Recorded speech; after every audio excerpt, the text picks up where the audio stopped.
اور ان کا ذکر کرنے کے لیے میرے عزیزوں یقیناً زبانیں پاک بھی ہونی چاہیے اور سننے والوں کی محفلیں بھی پاک ہونی چاہیے۔ اور ایک بات یہ بھی یاد رکھیں کہ حضرت علی مرتضیٰ رضی اللہ تعالیٰ عنہ کا ذکر ایمان کی علامتوں میں سے ہے۔ ایمان والے حضرت علی کا نام سن کر کے مسکراتے ہیں یا خوش ہوتے ہیں، اور جہنمیوں کے چہروں پر کالک پڑ جاتی ہے، سرخی آ جاتی ہے۔ ہم الحمدللہ مولا کائنات شیر خدا کے دربار میں جو کہتے ہیں وہ شاید کوئی اور نہیں کہتا ہو۔ کچھ لوگ ہمیں بلیم کرتے ہیں کہ یہ لوگ ناسبی ہیں، علی مرتضیٰ اور اہل بیت کی محبت ان کے اندر نہیں ہے۔ ان کے اعتبار سے علی کی محبت کا مطلب صرف ماتم کرنا ہے، نہیں میرے عزیزو، ہم تو دعا بھی یوں کرتے ہیں، مشکلیں حل کر شہ مشکل کشا کے واسطے، کربلائیں رد شہید کربلا کے واسطے۔ ہمارے شجروں میں یہ دعا ہے کہ ہم مولا کائنات کے حوالے سے اللہ کی بارگاہ میں اپنی مشکلیں دور کرنے کی التجا کرتے ہیں۔ عزیزان گرامی وقار، اس فاتح خیبر سیدنا علی مرتضیٰ رضی اللہ تعالیٰ عنہ کو فارسی میں جس شاعر نے یوں کہا، قوت مرداں شیر یزداں، قوت شاہ مرداں شیر یزداں، قوت پروردگار، شاہ مرداں شیر یزداں، قوت پروردگار، لا فتح الا علی لا سیف الا ذوالفقار۔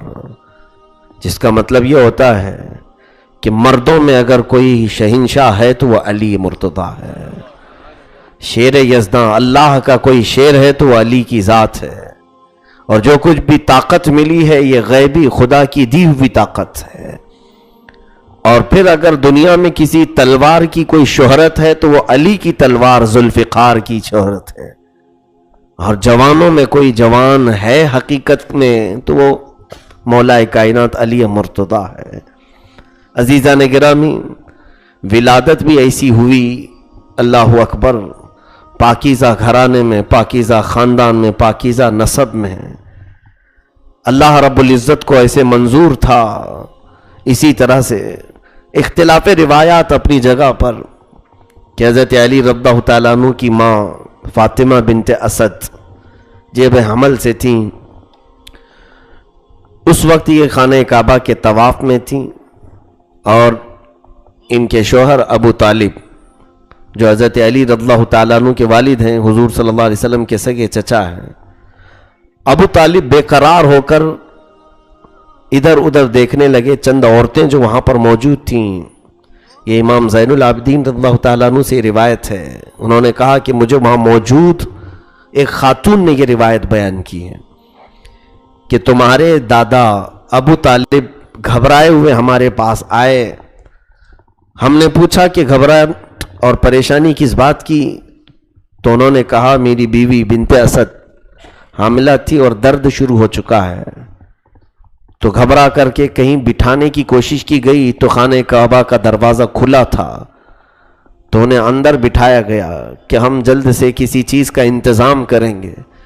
تو خواتین کہتی ہیں 4 عورتیں ہم فاطمہ بنت اسد کو لے کر انتظار کر رہی تھیں کہ کوئی مدد آ جائے، فاطمہ بنت اسد کو اس درد زہ میں اٹھا کر گھر لے جایا جائے۔ لیکن وہ خواتین کہتی ہیں جیسے خانہ کعبہ میں داخل ہوئے ایک خوشبو سی پھیلی اور اچانک ایک حسین و جمیل بیٹا تولد ہوا۔ جب ابو طالب واپس آئے تو ولادت ہو چکی تھی، اور وہ بھی کہاں پر؟ خانہ کعبہ کے اندر۔ بعض روایات میں مولا علی شیر خدا کی ولادت دوسرے گھر میں بتائی گئی ہے۔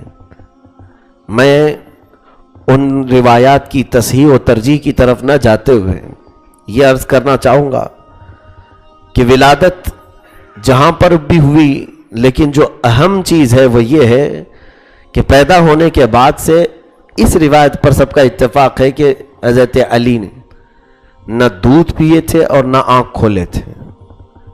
بچہ جب ماں کی گود میں آئے، اب اس کا پہلا کام یہی تو ہوتا ہے کہ وہ آنکھ کھولے، آواز نکالے اور ماں کا دودھ پی لے. صبح سے شام تک ہونے آ گئی اور جب وہ آنکھ بھی نہیں کھول رہے تھے تو لوگ گھبرائے، ماں بھی گھبرائی، ان کے باپ ابو طالب بھی گھبرائے.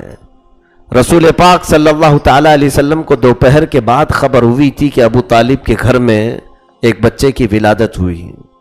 ایک بات یاد رکھیں، رسول کریم صلی اللہ تعالی علیہ وسلم ابو طالب کے گھر میں بچپن سے رہے ہیں. حضور خود فرماتے ہیں ابو طالب کی بیوی فاطمہ بنت اسد میری دوسری ماں کی طرح میری پرورش کی.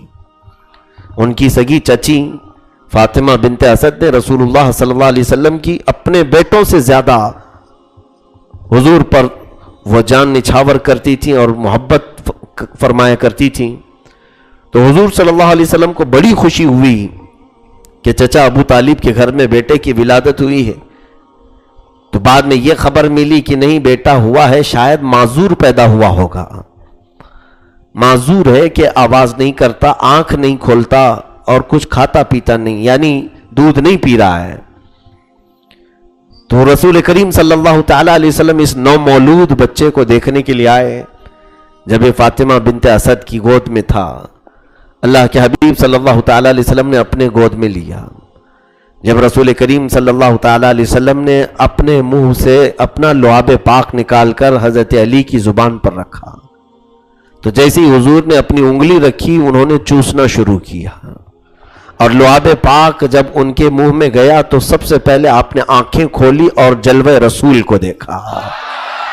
یہ ہے علی کی شان کہ پہلی غذا رسول اللہ کا لعاب اور پہلی نظر چہرے رسول پاک، پہلی نظر دنیا میں پڑی ہے. وہ علی چاہتے یا علی کی ولادت ایسی جگہ پر ہوئی تھی جہاں دنیا میں کسی کی ہوئی نہیں، خانہ خدا میں.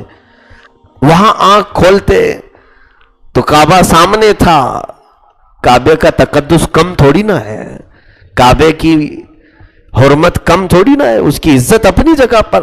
وہاں پر بھی بچہ پہلی نگاہ اٹھائے. میاں آج بھی اگر ہم پہلی نظر کعبے پر ڈال کر دعا کریں تو اللہ دعا قبول فرماتا ہے. تو علی کی آنکھیں وہیں کھل جاتی اور کعبے کو دیکھ لیتے تو وہ بھی ان کی عزت، ان کا تقدس، ان کے احترام میں یہ بات روایت میں آ جاتی کہ پہلی نگاہ کعبے پر پڑی ہے علی کی پیدائش کے بعد. لیکن مسلمانوں یہاں ہم سنیوں کا، خاص طور پر ہم بریلویوں کا عقیدہ ثابت ہوتا ہے کہ مولا علی نے پیدائش ہی میں ہمیں وہ بات کہہ دی جو امام احمد رضا خان فاضل بریلوی نے کہا ہے، حاجیو آؤ شہنشاہ کا روزہ دیکھو، کعبہ تو دیکھ چکے کعبے کا کعبہ دیکھو. مولا علی نے نظر وہاں ڈالی ہے جو کعبے کا بھی کعبہ تھا. رسول کریم صلی اللہ تعالی علیہ وسلم کے چہرے پاک پر پہلی نظر گئی، اس پر سب کا اتفاق ہے. اللہ کے حبیب صلی اللہ تعالی علیہ وسلم نے حضرت علی کو اپنے گھر میں رکھا. یوں سمجھ لیں کہ حضرت علی کی پرورش میں حضور صلی اللہ علیہ وسلم کا بڑا کردار رہا، بچپن سے ہی تربیت میں. کیونکہ حضور پاک صلی اللہ تعالی علیہ وسلم کی شادی ہو کر 3 سال گزرے تھے جب آپ کی عمر مبارک 28 سال کی تھی، جب حضرت علی کی پیدائش ہوئی تھی. رسول پاک صلی اللہ تعالی علیہ وسلم حضرت علی کو اپنے گھر میں رکھتے تھے، خاص طور پر عمومی حالات میں بھی. اب وہ علی جو خود تربیت رسول میں بڑے ہوں، ان کی جوانی کا حال کیا ہونا چاہیے؟ اوروں کے متعلق معلوم نہیں، باقی دوسرے اصحاب تو بعد میں صحبت اختیار کی رسول پاک کی. حضرت علی کی صحابیت تو بچپن سے، پیدائشی صحابی، رسول کریم صلی اللہ تعالی علیہ وسلم کے گھر میں ہی پلے ہیں، پرورش وہی ہوئی ہے. جب آپ کی عمر 9 سال کی تھی، رسول کریم صلی اللہ تعالی علیہ وسلم نے 9 اور بعض روایات میں ہے 12-13 سال کی تھی. جیسی بھی ہوں، اللہ کے حبیب صلی اللہ تعالی علیہ وسلم نے اعلان نبوت فرمایا اور مکہ والوں کو جمع کیا. مکہ کی ایک پہاڑی پر سب پر دعوت پیش کی، میں اللہ کا آخری نبی ہوں، اللہ ایک ہے، اس کا کوئی شریک نہیں، تم بتوں کی عبادت کو چھوڑو. اس پیغام کو سن کر کے مکہ والے بڑی دشمنی پر اتر آئے. کوئی ایک بھی وہاں پر اٹھ کر لبیک کہنے والا نہیں تھا. اللہ کے حبیب صلی اللہ تعالیٰ علیہ وسلم نے اس مجمع عام میں پکارا، ہے کوئی جو میرے لائے ہوئے دین کی حمایت کرے؟ تب یہی 9 سال کی عمر میں یہ کھڑے ہوتے ہیں اور کہتے ہیں یا رسول اللہ صلی اللہ علیہ وسلم، میں آپ کے دین کی حمایت کے لیے کھڑا ہوں، آپ کو میں اللہ کا رسول تسلیم کرتا ہوں۔ رسول کریم صلی اللہ تعالیٰ علیہ وسلم نے اسی وقت آپ کو سینے سے لگایا اور رب ذوالجلال کی بارگاہ میں دعا کی کہ مولا اس کی ٹانگوں میں قوت عطا فرما، اس کے پیروں میں قوت و طاقت عطا فرما۔ حضور کی دعا کی برکت یہ تھی کہ پھر آپ کی قوت کے سامنے کسی کی قوت ہی نہیں تھی۔ اسد اللہ الغالب ہو گئے، جنہیں شیر خدا کا لقب ملا، حیدر کرار کا لقب ملا۔ یہ بچپن کے معاملات تھے، اور حضور پاک صلی اللہ تعالیٰ علیہ وسلم حضرت علی رضی اللہ تعالیٰ عنہ کو اپنے ساتھ فیصلوں میں بھی بٹھایا کرتے تھے۔ تبلیغ دین، ظاہر سی بات ہے جب اول اسلام میں آپ اسلام قبول کر چکے ہیں تو تبلیغ اسلام میں حضرت علی کا بھی کردار رہا ہے۔ اگرچہ بچوں میں تھے آپ، لیکن حضور پاک صلی اللہ تعالیٰ علیہ وسلم کو مکہ والوں کی ہر طرح سے خبر آپ پہنچاتے، اور مسلمانوں کی حفاظت کے لیے جو کچھ بھی ہو سکتا تھا حضرت علی بچپن سے کیا کرتے تھے۔ پھر جب اللہ کے حبیب صلی اللہ تعالیٰ علیہ وسلم ہجرت فرما کر مکہ سے مدینہ طیبہ تشریف لے گئے، اس وقت اپنے بستر پر حضور صلی اللہ علیہ وسلم نے حضرت علی کو ہی سلایا تھا۔ وہ قتل کی رات تھی، منصوبہ بند قتل کرنے کا ارادہ تھا کافروں کا، اور حضور کے گھر کے اطراف سارے لوگ تلوار تانے کھڑے تھے کہ محمد صلی اللہ علیہ وسلم کو آج قتل کر دیا جائے گا۔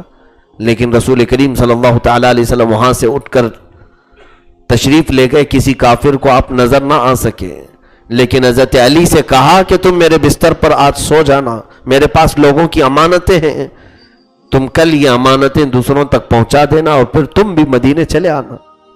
حضرت علی رضی اللہ تعالیٰ عنہ نے حضور صلی اللہ تعالیٰ علیہ وسلم سے ایک بھی سوال نہیں کیا کہ اگر غلطی سے وہ لوگ نبی سمجھ کر کے علی کو ہی قتل کر دیتے ہیں، کیونکہ وہ بستر قتل کا بستر بنا ہوا تھا، لیکن مولا علی شیر خدا رضی اللہ تعالیٰ عنہ فرماتے ہیں میں آرام کی نیند سویا، آرام کی نیند سویا۔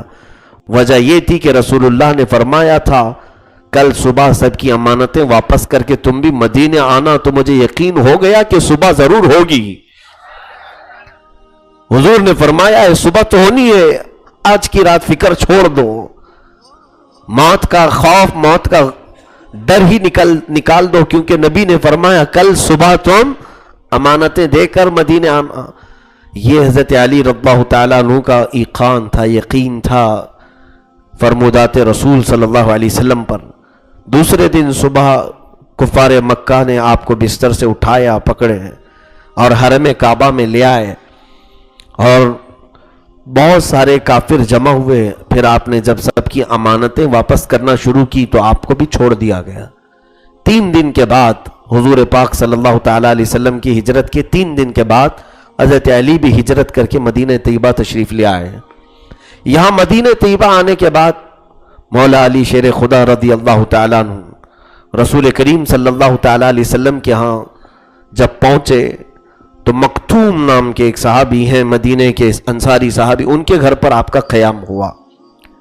جو بھی صحابی آئے ہجرت کر کے، رسول کریم صلی اللہ علیہ وسلم نے ان کو کسی نہ کسی صحابی کے گھر ٹھہرا دیا۔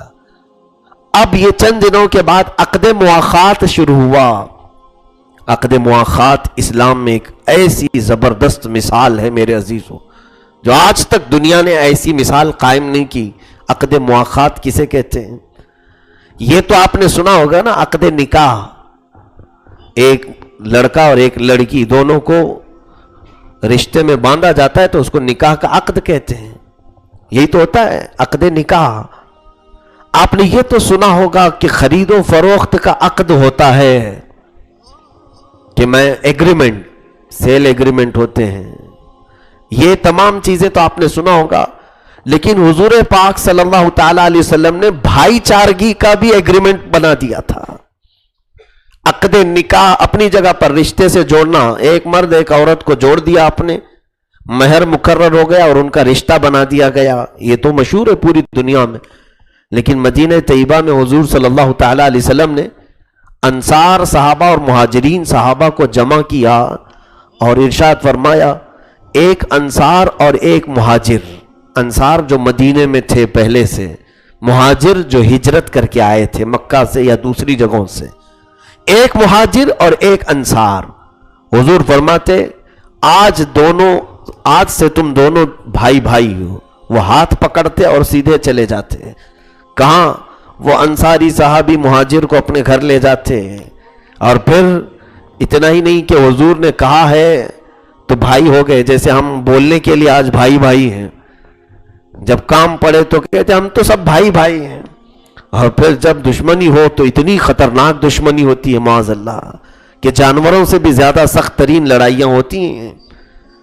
جانور بھی آپس میں اتنے نہیں لڑتے جتنا انسانوں میں لڑائیاں خون ریزیاں ہوتی ہیں۔ خیر، دوسروں سے لڑائی اللہ اور اس کے رسول کی دشمنی کی وجہ سے ہے تو الگ مسئلہ ہے، لیکن مومنین کا آپس میں ایک دوسرے سے لڑنا، اس کے لیے تو وعید آئی ہے۔ اللہ کے رسول صلی اللہ تعالیٰ علیہ وسلم نے فرمایا کہ اگر دو مومن آپس میں لڑنے کے لیے تلواریں اٹھا لیے، تلوار آج نہیں ہے تو چاقو اٹھا لیا، جو کچھ بھی اٹھا لیا، اللہ کے حبیب صلی اللہ علیہ وسلم فرماتے ہیں اگر اس میں سے کسی ایک نے کسی کو مارا، ایک نے قتل کیا، تو قاتل بھی دوزخ میں ہوگا، مقتول جو قتل ہوا وہ بھی دوزخ میں ہوگا، جو مر گیا وہ بھی دوزخ میں ہے۔ کیوں؟ مرنے والے کا کیا قصور ہے؟ صحابہ نے پوچھا یا رسول اللہ صلی اللہ علیہ وسلم، قاتل تو سمجھ میں آیا کہ اس نے گناہ کیا، ایک جان لے لی، لیکن مقتول کیوں؟ حضور پاک صلی اللہ علیہ وسلم فرماتے ہیں اس لیے کہ وہ بھی اس بات کا خواہش مند تھا، یہ اور بات ہے کہ موقع نہیں ملا اس کو، قتل تو وہ بھی کرنا چاہ رہا تھا نا، موقع اس کو ملا ہے، قاتل کو یہ مار ڈالا، لیکن اگر اس کو موقع ملتا تو وہ بھی تو قتل کے لیے تلوار اٹھایا تھا۔ تو جو دو تلواریں مسلمانوں کے درمیان اٹھیں وہ دونوں دوزخ میں جائیں گے، دونوں دوزخ میں جائیں گے۔ تو حضور اکرم صلی اللہ علیہ وسلم نے جو مواخات قائم کیا تھا، بھائی چارگی کا ایک نظام مدینے نے، وہ مثال پوری دنیا میں نہیں مل سکتی میرے عزیزوں۔ انصار صحابہ نے کیا کیا تھا جانتے ہیں آپ؟ مہاجرین صحابہ کو لیا اور پھر اپنے گھر لے کر کے گئے، ان کے سامنے اپنی پوری جائیدادیں رکھ دیں، صاف صاف انہیں بتا دیا کہ اے میرے مہاجر بھائی، دیکھو میرے دو گھر ہیں، ایک باغیچہ ہے، بازار میں اتنی دکانیں ہیں، یہ میری پراپرٹی ہے، اور جو دو گھر ہیں اس میں سے ایک گھر میرا، ایک گھر تمہارا، باغیچہ آدھا میرا اور آدھا تمہارا، بازار کی دکان میں ایک دکان میری ایک دکان تیری۔ حتیٰ کہ حضرت عبد الرحمن بن عوف کے جو بھائی بنائے گئے تھے انصاری صحابی، انہوں نے یہاں تک کہا کہ میری دو بیویاں ہیں، میں ایک کو طلاق دوں گا، اس کی عدت کے بعد تم اس سے نکاح کر لو، کہ آپ نئے ہو مدینے میں۔ تو انصار نے بھائی چارگی کا ایسا نمونہ قائم کیا کہ ایک بار رسول پاک صلی اللہ علیہ وسلم نے فرما دیا کہ تم بھائی ہو، تو انہوں نے اپنی سگی ماں سے پیدا ہونے والے بھائی سے زیادہ ترجیح دی میرے آقا کی زبان سے نکلے ہوئے بھائی کو۔ عزیزان گرامی، صہیب روم سے آئے ہوئے، بلال حبشہ سے آئے ہوئے، سلمان فارس سے آئے ہوئے، دوسرے کئی ممالک سے آئے ہوئے صحابہ تھے وہاں پر، ان کی نسل الگ تھی، رنگ بھی الگ تھے، قبیلے الگ تھے، خاندان الگ تھے، لیکن مدینے والوں کے دلوں میں اللہ نے کیسا ایمان بسایا تھا، انہوں نے پورے ہر طرف سے آنے والے صحابہ کو ایک خاندان میں بانٹ لیا، ایک خاندان میں تقسیم کر لیا آپس میں، اور ایسا مضبوط خاندان کہ ان کی فضیلت میں پھر قرآن کی آیتیں نازل ہوئی، ان اللہ یحب الذین یقاتلون فی سبیلہ صفا کأنہم بنیان مرصوص، بے شک اللہ ان صحابہ سے محبت فرماتا ہے کہ جب وہ جہاد کے لیے بھی کھڑے ہوتے ہیں تو ایسی صف بناتے ہیں جیسے سیسا پلائی ہوئی دیوار کھڑی ہوتی ہے۔ ان کے درمیان اتنا اتحاد آ گیا تھا، ایسا اتحاد، بھائی چارگی کا نظام جو قائم کیا میرے آقا صلی اللہ علیہ وسلم نے، یہ معاشرے کی سب سے پہلی بنیاد تھی کہ کوئی مدینے کو ہلا نہیں سکا، پھر مدینے کو کوئی بری نظر سے دیکھ نہیں سکا، وہ اتحاد حضور پاک صلی اللہ علیہ وسلم نے قائم فرمایا۔ ہمارے حالات یہ ہیں کہ پڑوسی مر بھی گئے تو پتہ ہی نہیں چلتا ہے، خبر ہی نہیں ہے کہ کتنے بیمار پڑے ہیں لوگ. ہم نے یہاں پر رشتے یا تو مخصوص کر لیے، مال کی وجہ سے ہمارے رشتے ہیں، یا منصب کی وجہ سے ہمارے یہاں رشتے ہیں. ایمان کی وجہ سے جو رشتہ ہوتا تھا وہ بہت مضبوط ہوتا تھا، اور مال کی وجہ سے جو ہمارے رشتے قائم ہوتے ہیں وہ مال جانے کے بعد پھر دشمنی ہو جاتی ہے، دوریاں ہو جاتی ہیں. کسی کے منصب کی وجہ سے تم نے رشتہ قائم کر رکھا ہے اس سے، وہ ذرا اس کا منصب ہٹ گیا تو تمہارا رشتہ بھی ختم ہو گیا. اب اس سے کیا ملنا ہے، وہ تو فالتو آدمی ہو گیا، کچھ کام دھندے کا نہیں. یہ ہمارے مزاج ہیں. صحابہ اکرام کو حضور صلی اللہ علیہ وسلم نے ایمان کی رسی میں باندھا تھا، ایمان کی رسی میں، حتیٰ کہ ان کے درمیان چھوٹی سی بات پر تکرار بھی ہو جاتی، میرے آقا صلی اللہ تعالی علیہ وسلم غضبناک ہو جاتے تھے، ناراض ہوتے تھے. حضرت ابو ذر کو ایک بار اسی لیے ڈانٹا تھا کہ انہوں نے حضرت بلال کو صرف اتنا کہا تھا کالی عورت کے بیٹے ہیں. رسول کریم صلی اللہ علیہ وسلم نے فرمایا کہ تمہارے اندر ابھی بھی جاہلیت ہے، پرانے زمانے کی جہالت ہے. حضرت ابو ذر بلال حبشی کو صرف اتنا کہے تھے، پھر ان کو احساس ہوا، شرمندگی ہوئی. بعد میں گئے حضرت بلال کو لایا اور کہا کہ اے بلال، میں نیچے سوتا ہوں، تم اپنا پیر میرے چہرے پر رکھ دو. میں نے تم کو کالا کہا یا کالی عورت کے بیٹے کہا؟ حضرت بلال نے انہیں اٹھا لیا اور کہا نہیں، تم صحابی رسول ہو، تم صحابی رسول ہو، تمہارے چہرے پر میرا قدم کیسے؟ بلکہ ہم دونوں آپس میں ایمانی بھائی ہیں. ان لوگوں کے ہاں عفو درگزر کا بھی مقام بہت تھا. تکراریں کیوں نہیں ہوتی تھی، لیکن ان لوگوں نے ان تکراروں کو اپنے درمیان بڑی دیواریں نہیں بنائی. مجھے حیرت ہوتی ہے، ابھی بھی مدینہ طیبہ کی بات ہے. مدینہ طیبہ میں ہم جاتے ہیں، آج وہاں حالات ایسے ہیں، دل کی سختیاں بڑھ جاتی ہیں حاجیوں کی بھی. حج کر کے اتنے دعائیں کر کے، عبادتیں کر کے، قرآن کی تلاوتیں کر کے، رب لبیک لبیک پکار کر کے مدینے پہنچتے ہیں. وہاں پر تو چھوٹی چھوٹی چیزوں کے لیے جھگڑے کر جاتے ہیں. پچھلے سال کی بات ہے، دو یہیں کے حاجی تھے انڈیا کی، وہ الگ ہمارے پڑوس میں تھے، صرف کھانے کی بات پر لڑ پڑے اتنا کہ برتنوں سے ایک دوسرے کا مقابلہ کیا. دونوں زخمی ہوئے اور دونوں کو پولیس لے کر جیل میں گئی. مدینہ طیبہ میں رسول کریم صلی اللہ تعالی علیہ وسلم کے دیار پاک میں. اور حد تو یہ ہے کہ وہاں جانے کے بعد پتہ نہیں شیطان کتنا ورغلاتا ہے، بہکاتا ہے. میں بار بار حجاج کرام کو یہی نصیحت کرتا ہوں، تمہارا امتحان ہے میرے عزیزو. بارگاہ رسول میں آئے ہو اور اس مدینے میں آئے ہو جہاں انصار نے اپنی ساری زمینیں کشادہ کر دی تھی، ساری زمینیں کشادہ کر دی تھی. آج وہاں پر کوئی اپنا دامن پھیلانے کی ذرا برابر کوشش نہیں کرتا. اگر آپ کرسی پر بیٹھے کوئی آ جائے تو اٹھنا پسند نہیں کرتا کوئی. ہماری یہ فکس چیزیں ہیں، ہم دوسروں کو نہیں دیں گے. کمروں کے لیے جھگڑے ہیں، بستروں کے لیے لڑائی، ہاں اچار کے لیے لڑائی، ہاں اتنی چھوٹی چھوٹی چیزوں کے لیے ہم نے دیکھا. یقیناً وہ انصار صحابہ پر کیا گزرتی ہوگی جنہوں نے اپنی جائیدادیں دے دی تھی، آدھے آدھے باغیچے ان کے نام پر کر دیے تھے. یہاں سفر میں 4-5 دن 8 دن 7 دن رہنے کے لیے اتنے بڑے جھگڑے کر کے آ جاتے ہیں. اللہ کے حبیب صلی اللہ تعالی علیہ وسلم کو ٹھیس پہنچانا، ایک بات یاد رکھیں، اس کے سارے اعمال ضائع کر دیے جائیں گے، سارے اعمال برباد کر دیے جائیں گے. ایک بزرگ کے متعلق میں نے پڑھا تھا کہ حضور پاک صلی اللہ تعالی علیہ وسلم کے مدینے میں گئے، دوپہر میں کچھ دہی کھایا اور کچھ دہی کھٹا تھا. کہا کتنا کھٹا دہی یہاں آ گیا. سوئے تو خواب میں میرے آقا صلی اللہ علیہ وسلم تشریف لائے، نہایتی جلال میں تھے. حضور نے فرمایا کہ اے شخص، تو مدینے آیا ہے، تو فوراً میرے مدینے سے نکل جا، تجھے جہاں میٹھا دہی ملے وہاں چلا جا. میرے مدینے کے دہی کو تو نے کھٹا کیسے کہا؟ حضور کو یہ تک گوارا نہیں مدینے کی برائیاں کرنا. یہ تو ہم نے وہاں دیکھا ہے، کھانے کی برائیاں کرنے والے سب سے زیادہ ہمارے انڈین لوگ ہوتے ہیں، ہندوستانی لوگ ہوتے ہیں. کھانے کو عیب لگاتے ہیں، روٹیوں کو پھینکتے ہیں. اتنی غذا وہاں پر ویسٹ کی جاتی ہے جس میں 50 لوگ کھا سکتے ہیں، پورے اٹھا کر کے پھینکی جاتی ہے. بہرحال یہ الگ معاملات ہیں. میں عقد مواخات پر بات کر رہا تھا کہ صحابہ کو حضور نے بھائی چارگی میں جوڑ دیا، ایک مہاجر ایک انصار، ایک مہاجر ایک انصار. اخیر میں ایک صحابی بچ گئے، حضرت علی. ان کا کوئی انصاری ملا نہیں، وہ غمگین ہو گئے، میرا کوئی جوڑی ملا ہی نہیں. سب کو ایک ایک جوڑی مل گئے تھے اور حضور نے سب کو جوڑی بنا کر ان کے گھر روانہ کیا.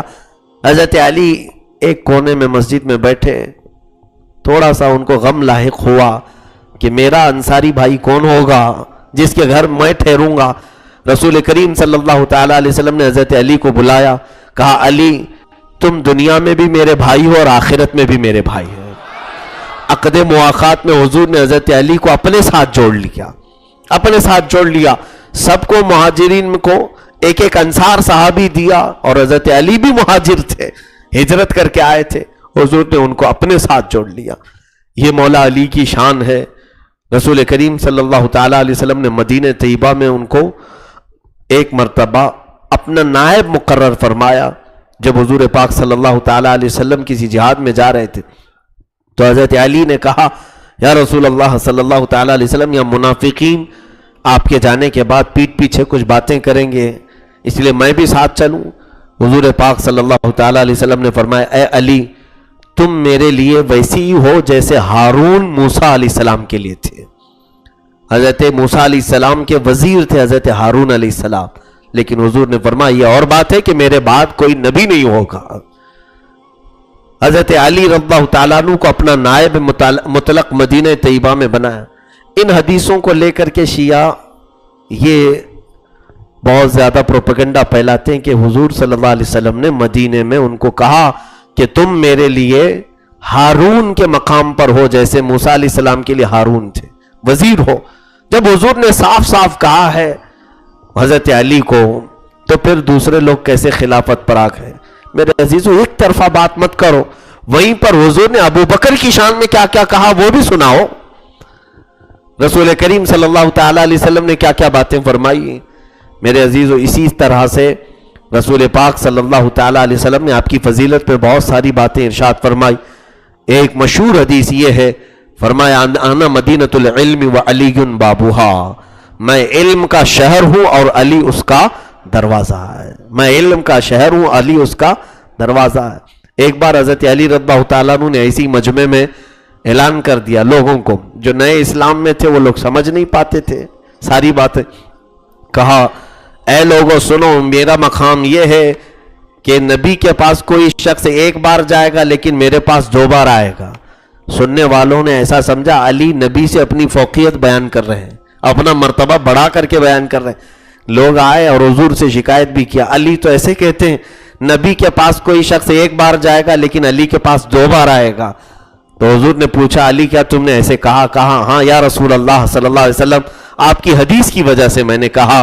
آپ نے فرمایا آپ علم کا شہر ہے، میں دروازہ ہوں، کوئی بھی جانے والا دروازے سے جاتا ہے اور دروازے سے باہر آتا ہے، ایک بار داخل ہوتا ہے اور ایک بار خارج ہوتا ہے.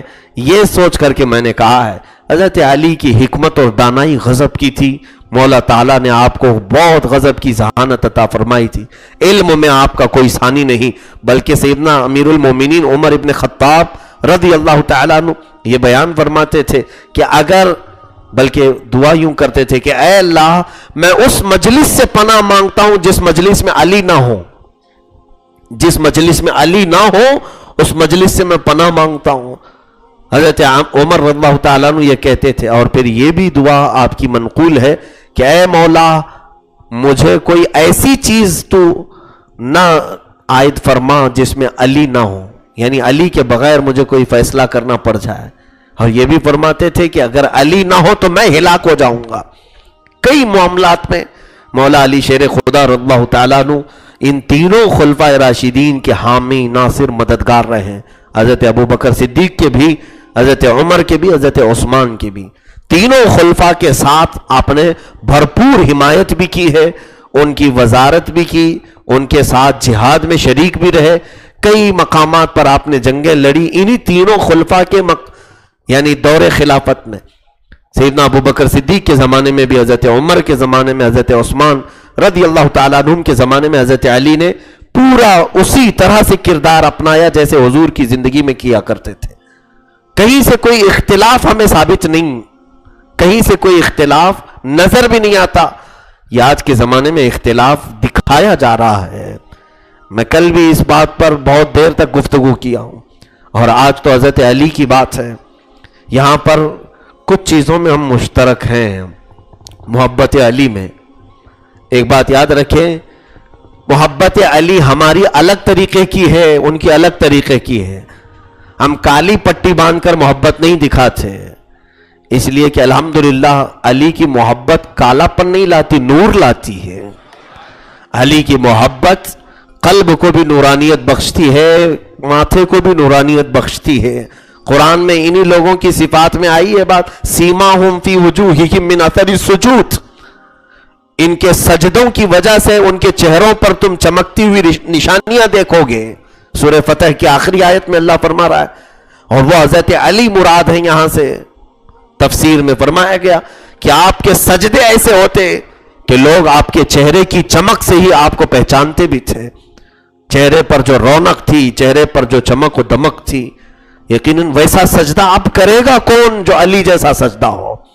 کیونکہ نماز میں ایسی محویت ہوتی تھی کہ چبا ہوا تیر بھی اگر نکال لیا جائے تو آپ کو خبر نہیں ہوتی تھی. نماز میں پوری نماز آپ کمپلیٹ کر لیتے تھے. کسی نے آپ سے پوچھا بھی تھا کہ علی آپ کہتے ہیں ساری چیزوں کا جواب میں دے سکتا ہوں قرآن کے ذریعے سے، اپنی بصارت اور بصیرت کے ذریعے سے. علی سے پوچھا گیا ہے کیا کبھی آپ نے خدا کو بھی دیکھا ہے؟ یہ ایک بڑا سوال تھا. کیا آپ نے اپنے اللہ کو دیکھا ہے، اس کی تجلیوں کو دیکھا ہے؟ دیکھیں، ایک ہے ظاہری طور پر دیکھنا اور ایک ہے خواب میں دیکھنا، بند آنکھوں سے دیکھنا. عالم بیداری میں سوائے رسول اللہ کے کسی کو خدا کی زیارت نہیں ہو سکتی، ممکن نہیں ہے. معراج کا ایک واقعہ حضور کے ساتھ ہوا اور پھر کسی کے ساتھ نہیں ہوگا. لیکن عالم خواب ہو یا بند آنکھوں سے ہو، بے شمار اولیاء کاملین نے رب ذوالجلال کی زیارت کی ہے. مولا تعالیٰ کی تجلیوں کو انہوں نے دیکھا ہے. حضرت علی سے کسی نے پوچھا کہ آپ نے خدا کو دیکھا ہے؟ تو آپ مسکرائے، کہا خدا کو دیکھنے کی بات کرتے ہو. علی اس وقت تک نماز کا دوسرا سجدہ نہیں کرتا جب تک پہلے سجدے میں زیارت نہیں کرتا. رب تبارک و تعالیٰ کی تجلیات جب تک میں نہیں دیکھتا سر نہیں اٹھاتا ہوں. سیماہم فی وجوہہم من اثر السجود. یہ وہی اسی کے مصداق ہیں کہ ان کے سجدوں کی نشانیاں ان کے چہروں پر تم دیکھو گے. ان کے سجدوں کی نشانیاں چہروں پر دیکھو. اچھا، یہاں لفظ وجوہہم ہے، سیماہم فی وجوہہم، وجہ کہتے ہیں چہرے کو. اور بعض لوگ بیچارے پیشانی پر داغ لگا کر کہتے ہیں ہم بھی اسی آیت کے مصداق ہیں. پیشانی پر جو شامی کباب ہو تو اسے لوگ یہ کہتے ہیں کہ سیماہم فی وجوہہم کا مطلب یہی ہے کہ دیکھو سجدوں سے پیشانی پر نشان. پیشانی کا لفظ ہی نہیں ہے قرآن میں، چہرہ ہے. پورے چہرے پر تمہارے نشانیاں آئیں گی سجدے کی، صرف پیشانی پر نہیں، پورے چہرے پر. اور نشانی کا مطلب کالا پیلا لال نہیں، دور سے دیکھنے والا صرف تمہارے چہرے کو دیکھ کر اسلام کی محبت میں گرفتار ہو جائے، وہ رسول پاک صلی اللہ تعالی علیہ وسلم کا شیدائی بن جائے. تو چہروں کی رونق کے متعلق کہا گیا وہ حضرت علی جیسے چہروں میں تھی. عزیزان گرامی، مولا علی شیر خدا رضی اللہ تعالیٰ عنہ کی محبت کے متعلق شروع میں چند باتیں عرض کرنا ضروری ہے کہ میرے آقا صلی اللہ تعالیٰ علیہ وسلم نے جو آپ کی فضیلت میں بیان فرمائی اس کے ہم بھی قائل ہیں، ہم انکار نہیں کرتے. ہم علی کو صرف علی نہیں کہتے، مولا علی کہتے ہیں. جبکہ بعض لوگوں کو مولا کہنے پر بھی دشواری ہے، دقت ہے، لیکن یہ دقت ان کی اپنی ہے. کیونکہ حضور صلی اللہ علیہ وسلم نے جب یہ فرمایا من کنت مولاہ فہذا علی مولا، جس کا میں مولا ہوں علی بھی اس کے مولا ہے. مولا کسے کہتے ہیں؟ آقا کو. مولا سردار کو کہتے ہیں. حضرت علی رضی اللہ تعالیٰ عنہ کے متعلق رسول کریم صلی اللہ علیہ وسلم کا یہ فرمان عالی شان، اس پر کسی کو شک نہیں ہونی چاہیے. جب اللہ کے نبی نے انہیں مولا کہہ دیا ہے ہم سب کا، تو پھر مولا کہنے میں ہم سب کو کوئی دشواری بھی نہیں ہونی چاہیے. بلکہ طبری کی ایک روایت یہ بھی بتاتی ہے، اس کے آگے ایک اور روایت ہے کہ حضور پاک صلی اللہ تعالی علیہ وسلم نے فرمایا کہ میں جس کا مولا ہوں، صرف یہ لفظ نہیں بلکہ اس میں یہ لفظ ہے اللہ اور میں جس کے مولا ہے علی اس کا مولا ہے. اس میں پھر پوری کائنات آ گئی ہے، سارے لوگ ان کو اپنا سردار بنائے ہیں. عزیزان گرامی وقار، نبوت کا مقام اپنی جگہ پر، لیکن ولایت کا مقام اپنی جگہ پر ہے. مولا حضور صلی اللہ علیہ وسلم نے حضرت علی کو کہا ہے، تو یہ بات لے کر کے بعض جماعتیں کہتی ہیں تو پھر کیا وہ نبیوں کے بھی مولا ہیں؟ نبیوں کے بھی مولا ہیں؟ ہاں، ہم اس کی تطبیق یوں کہتے ہیں. عربی میں ایک لفظ کئی معنوں کے لیے آتا ہے. عربی میں ایک لفظ کئی معنوں کے لیے آتا ہے. لفظ عین، یہ سورج کو بھی بولتے ہیں، گھٹنے کو بھی بولتے ہیں، آنکھ کو بھی بولتے ہیں، ایک ہی لفظ ہے. تو بعض لوگوں نے ہم سے سوال کیا، حضور نے فرمایا میں جس کا مولا ہوں علی بھی اس کے مولا ہے، تو حضور تو نبیوں کے بھی مولا ہے، تو کیا علی بھی نبیوں کے مولا ہے؟ کہا ہاں ہیں نبیوں کے مولا، اس طور پر کہ مولا کا ایک معنی آقا ہوتا ہے اور ایک معنی دوست اور وزیر بھی ہوتا ہے. دوست اور وزیر ہمراز بھی ہوتا ہے. تو مولا علی ہم سب کے آقا کے معنی میں مولا ہے اور نبیوں کے متعلق دوست اور وزیر کے معنی میں مولا ہے. اس میں کوئی شک نہیں ہے. رسول کریم صلی اللہ تعالی علیہ وسلم نے آپ کی فضیلت میں جب یہ بیان فرمایا ہے تو میرے عزیزوں مولا علی کہنے میں کسی کو دقت اور دشواری نہیں ہونی چاہیے. اب یہاں پر سرکار سیدنا علی مرتضی رضی اللہ تعالیٰ عنہ کے جو فضائل میں باتیں آئی ہیں، ایک تو پہلی بات یہ ہے کہ آپ خاندان رسول سے ہیں، ہاشمی نسب ہیں، ماں کی طرف سے بھی باپ کی طرف سے بھی آپ ہاشمی نسب ہیں.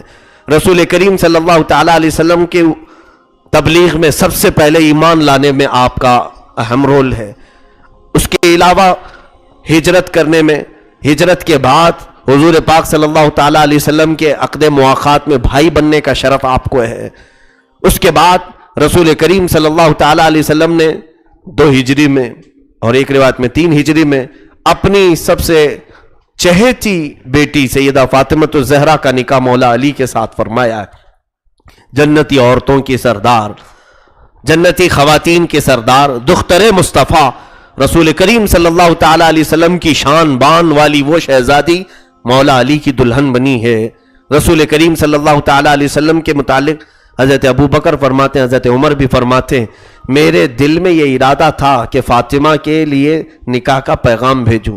حضرت عمر بھی کہتے ہیں میرے دل میں ارادہ تھا کہ میں فاطمہ کے لیے نکاح کا پیغام بھیجوں. ان کے دلوں میں ارادہ تھا لیکن انہوں نے کہا نہیں. بعض میں ہے کہ حضور صلی اللہ تعالیٰ علیہ وسلم کے پاس کسی نہ کسی طرف سے کچھ پیغامات آئے تھے، حضور نے کسی کو جواب نہیں دیا، کسی کو جواب نہیں دیا فاطمہ کے نکاح کے لیے. پھر اللہ کے حبیب صلی اللہ تعالیٰ علیہ وسلم نے خود حضرت علی کو طلب کیا. حضرت علی کہتے ہیں کہ میرے دل میں تو تھا ارادہ نکاح کے لیے لیکن میری حیثیت نہیں تھی، میرے پاس مال نہیں تھا، نہ گھر تھا. جب مدینہ طیبہ وہ پہنچے تھے تو اس وقت افلاس بہت زیادہ تھا، غریبی بہت تھی. ایک یہودی کے باغیچے میں آپ کام کرتے تھے، دن بھر میں وہ 2 کھجوریں دیتا تھا، وہ 2 کھجوریں لے کر کے گھر آتے تھے. ایسے میں مصطفیٰ کریم صلی اللہ علیہ وسلم کی بیٹی کا ہاتھ کیسے مانگوں؟ خود رسول کریم صلی اللہ علیہ وسلم نے طلب فرمایا اور پوچھا، اے علی کیا تم اس بات پر راضی ہو کہ میں اپنی بیٹی کا نکاح تمہارے ساتھ کروں؟ حضرت علی نے سر جھکا لیا. حضور صلی اللہ تعالیٰ علیہ وسلم نے مسکرا کر فرمایا، علی یہ میرا فیصلہ نہیں، رب ذوالجلال کا فیصلہ ہے کہ میں اپنی بیٹی تمہارے عقد میں دوں، تمہارے نکاح میں دوں.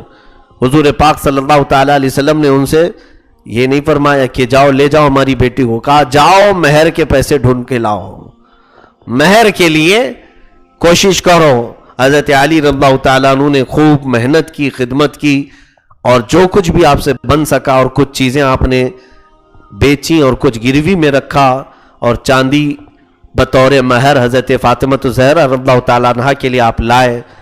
تو حضرت فاطمہ سے آپ کا نکاح ہوا اور تقریباً 9 ماہ کے بعد رخصتی ہوئی. جس وقت رخصتی ہوئی حضرت علی رضی اللہ تعالیٰ عنہ نے حضرت نعمان کا گھر کرائے پر لیا تھا، ایک صحابی کا گھر. اس کرائے والے گھر میں جب حضرت فاطمہ آئی تھیں تو صرف ایک چارپائی تھی، ایک بسترا تھا. حضرت علی حضور صلی اللہ علیہ وسلم کے گھر سے ایک چکی لے کر آئی تھی، پانی کا ایک مشکیزہ اور 2 مٹکے اور 2 برتن وہ ساتھ میں لے کر آئی تھی مٹی کے، اور ایک چراغ جلانے کے لیے. اس کے علاوہ کچھ نہیں تھا، بلکہ مختار کائنات روحی فدا صلی اللہ تعالی علیہ وسلم نے پورے کائنات کی خواتین کی سردار، جنتی خواتین کی سردار کو اس حال میں رخصت فرمایا. کیونکہ ظاہری اسباب کچھ نہیں ہوتے میرے عزیزوں، دل کا تقوی سب سے بڑی چیز ہے. فاطمہ کے ساتھ جو رسول اللہ صلی اللہ علیہ وسلم نے سب سے بڑی دولت بھیجی تھی وہ حیا، عفت اور تقوی کی دولت بھیجی تھی. فاطمہ اس کی تو بات یعنی شہنشاہ تھیں. تقوی میں آپ کی مثال کیا ہو سکتی ہے. سیدہ فاطمہ تو زہرا رضی اللہ تعالیٰ عنہ مولا علی کے گھر آئی تو خود حضرت فاطمہ کہتی ہیں میں نے اپنے ہاتھوں سے اتنا آٹا پیسا ہے کہ میرے ہاتھوں کی چمڑیاں چھل چکی تھیں، نکل چکی تھیں. وہ اپنے ہاتھوں سے کام کرتی تھیں حضرت علی رضی اللہ تعالیٰ عنہ کے گھر. تو یہ شرف دامادی مولا علی شیر خدا رضی اللہ تعالیٰ عنہ کو حاصل ہے. رسول کریم صلی اللہ تعالیٰ علیہ وسلم ان سے راضی تھے زندگی میں بھی، اور اپنی بیٹی دے کر کے یہ بھی فرمایا کہ اے علی میں نے اپنے جگر کا ایک ٹکڑا دیا ہے. انما فاطمۃ بضعۃ منی فمن احبها فقد احبنی ومن ابغضها فقد ابغضنی. رسول کریم صلی اللہ علیہ وسلم نے فرمایا بے شک فاطمہ میرے جسم کا ایک ٹکڑا ہے، جس نے اس سے محبت کیا اس نے مجھ سے محبت کیا، جس نے اس سے دشمنی کی گویا کہ اس نے مجھ سے نفرت کی ہے. بعض لوگ جیسے کتابوں میں بھی موجود ہیں، جماعت وہابیہ کے بڑے سردار امام جس کو یہ تسلیم کرتے ہیں شیخ ابن تیمیہ نے اپنی کتاب میں کئی جگہوں پر اپنی کتابوں سیدہ فاطمہ الزہرا کی گستاخی کی ہے، توہین کی ہے، کہا کہ وہ باغیہ تھیں، بغاوت کیا ہے انہوں نے ابو بکر صدیق کی خلافت کے خلاف. ہرگز نہیں. سیدہ کائنات فاطمہ الزہرا رضی اللہ تعالیٰ عنہ کے متعلق ایسے جملے کہنا اپنی آخرت کو خراب کرنا ہے، اپنے خاتمے کو خراب کرنا ہے. میرے عزیزو یہی تو بات یہاں اہم ہے. تم یہاں درمیان کا راستہ اگر تلاشو گے تو اہل سنت و جماعت ہی تمہیں ملیں گے. ایک طرف فاطمہ کی محبت میں شیعہ ابو بکر عمر عثمان کو گالیاں دیتے ہیں، اور ایک طرف جماعت وہابیہ فاطمہ کی گستاخی حضرت علی کو کمتر بتانا. ٹھیک ہے وہ صحابہ کی تعریف کرتے کرتے اہل بیت کو گھٹا دیتے ہیں. حضرت فاطمہ کی شان میں انہوں نے بہت ساری غلطیاں لکھی، تو دونوں بھی گمراہ ہیں، ایک صحابہ کو گالیاں دے کر اور ایک اہل بیت کی تنقیص اور توہین کر کے. الحمدللہ رب تعالیٰ نے ہم پر احسان فرمایا، ہم اہل بیت کی بھی ویسی محبت کرتے ہیں اور صحابہ کی بھی محبت رکھتے ہیں. یہ درمیان کا راستہ ہے. اہل سنت و جماعت ہی اس میں الحمدللہ کامل معیار کو پہنچتے ہیں. مولا علی شیر خدا رضی اللہ تعالیٰ عنہ کی جو پرسنل زندگی ہے اس کی طرف میں چلتا ہوں. نہایت ہی سادی زندگی آپ نے گزاری اور حلیم متبع تھے، طبیعت کے بڑے نفیس، یعنی بہت زیادہ خواہشوں کو کبھی آپ نے پالا نہیں. مختصر سی زندگی میں آپ نے صبر کیا، اور آپ کے گھر میں آنے والی دلہن بھی آپ کو ایسی ملی جو قناعت کی بادشاہ تھی. ان کے پاس جو آیا اس پر قناعت کر لیا. حضرت علی رضی اللہ تعالیٰ عنہ کو اس بارے میں کوئی فکر نہیں ہوئی کہ بہت بڑے گھر کی بیٹی لے کر آیا ہوں تو اب میرے کمائی کو بھی دیکھنا پڑے گا. جیسے لوگ کہتے ہیں نا کہ ہاتھی لانے سے پہلے چوکھٹ دیکھ لو، بڑے گھر کی عورت آ رہی ہے تو دروازہ بڑا کر لو، کمائی پھیلا لو. یہاں تو دقتیں اسی بات کی ہیں کہ شادی کو تو حضور صلی اللہ علیہ وسلم نے فرمایا برکت کا ذریعہ ہے، دلہن آئے تو برکتیں زیادہ ہوتی ہیں. یہاں مرد پریشان زیادہ ہو رہا ہے اس کی خواہشوں کی وجہ سے. تقوی والی عورت آئے تو یقیناً کئی دروازے آسمان کے نئے کھلتے ہیں، نئے دروازے رزق کے کھولے جاتے ہیں ہم پر. حضرت علی رضی اللہ تعالیٰ عنہ فرماتے ہیں پوری زندگی میں فاطمہ نے مجھ سے کسی چیز کی خواہش ہی نہیں کی، کوئی چیز پوچھا ہی نہیں، بلکہ غلام کی بھی ضرورت تھی تو وہ بھی حضرت علی نے کہہ کر کے حضور کے پاس بھیجا، جاؤ فاطمہ ایک غلام تو حضور سے مانگ کر لاؤ. حضور سب کو ایک ایک غلام بانٹ رہے. حضرت فاطمہ کی خواہش نہیں تھی، کہا علی نے کہا تو وہ چلی آئی. رسول پاک صلی اللہ تعالیٰ علیہ وسلم سے کہا یا رسول اللہ ہمیں بھی ایک غلام دے دیں. میرے آقا نے ان کو غلام نہیں دیا. کہا فاطمہ جب زیادہ تھک جاؤ تو رات کے وقت 33 بار سبحان اللہ، 33 بار الحمدللہ، 34 بار اللہ اکبر پڑھو، تمہارے لیے ساری تھکن کے لیے کافی ہو جائے گا. وہ لے کر کے لوٹیں، پھر اس پر بھی صابرہ تھیں، صبر کیا۔ حضرت علی رضی اللہ تعالیٰ عنہ کے گھر کی حالت ایسی تھی، ایک بار رسول کریم صلی اللہ تعالیٰ علیہ وسلم ان کے گھر تشریف لے گئے، دیکھا کہ حسنین کریمین نہیں، بچوں کو دیکھنے کے لیے حضور اکثر جایا کرتے، پوچھا کہاں ہیں؟ کہا یا رسول اللہ صلی اللہ علیہ وسلم ہمارے گھر میں آج کچھ بھی نہیں تھا، کوئی چیز نہیں تھی کھانے کے لیے، بچے بھوکے تھے۔ تو علی نے کہا ہے کہ میں بچوں کو لے جاتا ہوں، نہیں تو یہ تمہارے کاموں میں یہاں مخل نہ ہو جائے۔ تو علی آج جس باغیچے میں کام کرتے ہیں اس باغیچے میں دونوں کو لے کر کے گئے۔ حضور صلی اللہ تعالیٰ علیہ وسلم نے پوچھا کہ کہاں گئے؟ فلاں کے باغیچے میں۔ جب رسول کریم صلی اللہ علیہ وسلم وہاں پہنچے تو دوپہر کا وقت تھا، کڑی دھوپ ہے۔ حضرت علی رضی اللہ تعالیٰ عنہ باغیچے میں کنویں سے پانی نکالتے ہیں اور درختوں پر ڈالتے ہیں، یہ کام چل رہا ہے، مزدوری چل رہی، اور حسنین کریمین کو ایک جگہ بٹھاتے ہیں، بیچ بیچ میں انہیں کھلاتے ہیں اور پھر جاتے ہیں پانی بھر کر لاتے ہیں۔ اللہ کے حبیب صلی اللہ تعالیٰ علیہ وسلم اس باغیچے میں تشریف لائے اور کہا کہ علی کیا تمہارے کاموں میں بھی ہاتھ نہ بٹھاؤں؟ اور خود رسول کریم صلی اللہ تعالیٰ علیہ وسلم نے اس باغیچے میں کام کیا اور پانی بھرا اور درختوں کو ڈالا۔ شام ہونے سے پہلے کچھ کھجوریں گھر کے لیے لے کر ایک بچے کو امام علی مرتضیٰ اور ایک بچے کو رسول پاک اٹھا کر گھر لے آئے۔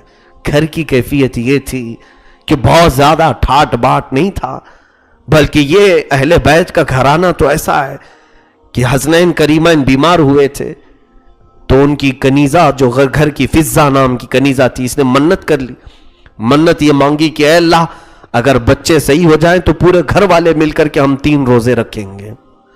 اس نے منت کی، بچوں کو شفا یابی مل گئی، شفا ہو گئے۔ دونوں بچے جب صحت یاب ہوئے تو فضہ نے حضرت علی اور حضرت فاطمہ کو بتایا کہ میں نے منت کی تھی، بچے صحیح ہو گئے۔ تو گھر والوں نے کہا، حضرت علی حضرت فاطمہ دونوں بچے اور فضہ، کہ آج سے ہم روزہ رکھتے ہیں، 3 دن کنٹینیو روزہ رکھیں۔ روزہ رکھے، دوسرے دن حضرت علی روزے کے عالم میں کام کے لیے جاتے تھے، دن بھر کام کر کے شام کو جب آنے کا وقت تھا تو آپ کی مزدوری اتنی تھی جس سے صرف آٹا ملا 5 روٹیاں بن سکتی تھی، 5 روٹیاں بن سکیں اتنا آٹا ملا۔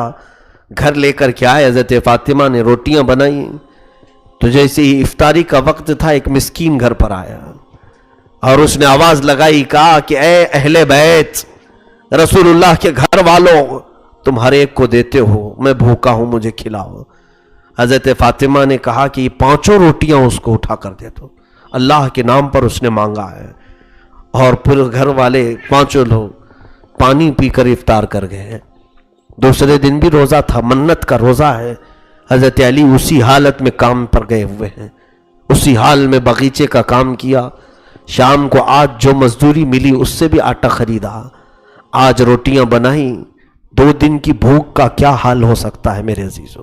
آج ہم بھوک سے تل ملاتے ہیں، صبح سے شام کا روزہ، وہ بھی ہم کو اے سی کا روزہ برداشت نہیں ہو پاتا، آرام کے روزے ہیں بغیر کام کے، وہ مدینے کی گرمیوں کے روزے ہیں۔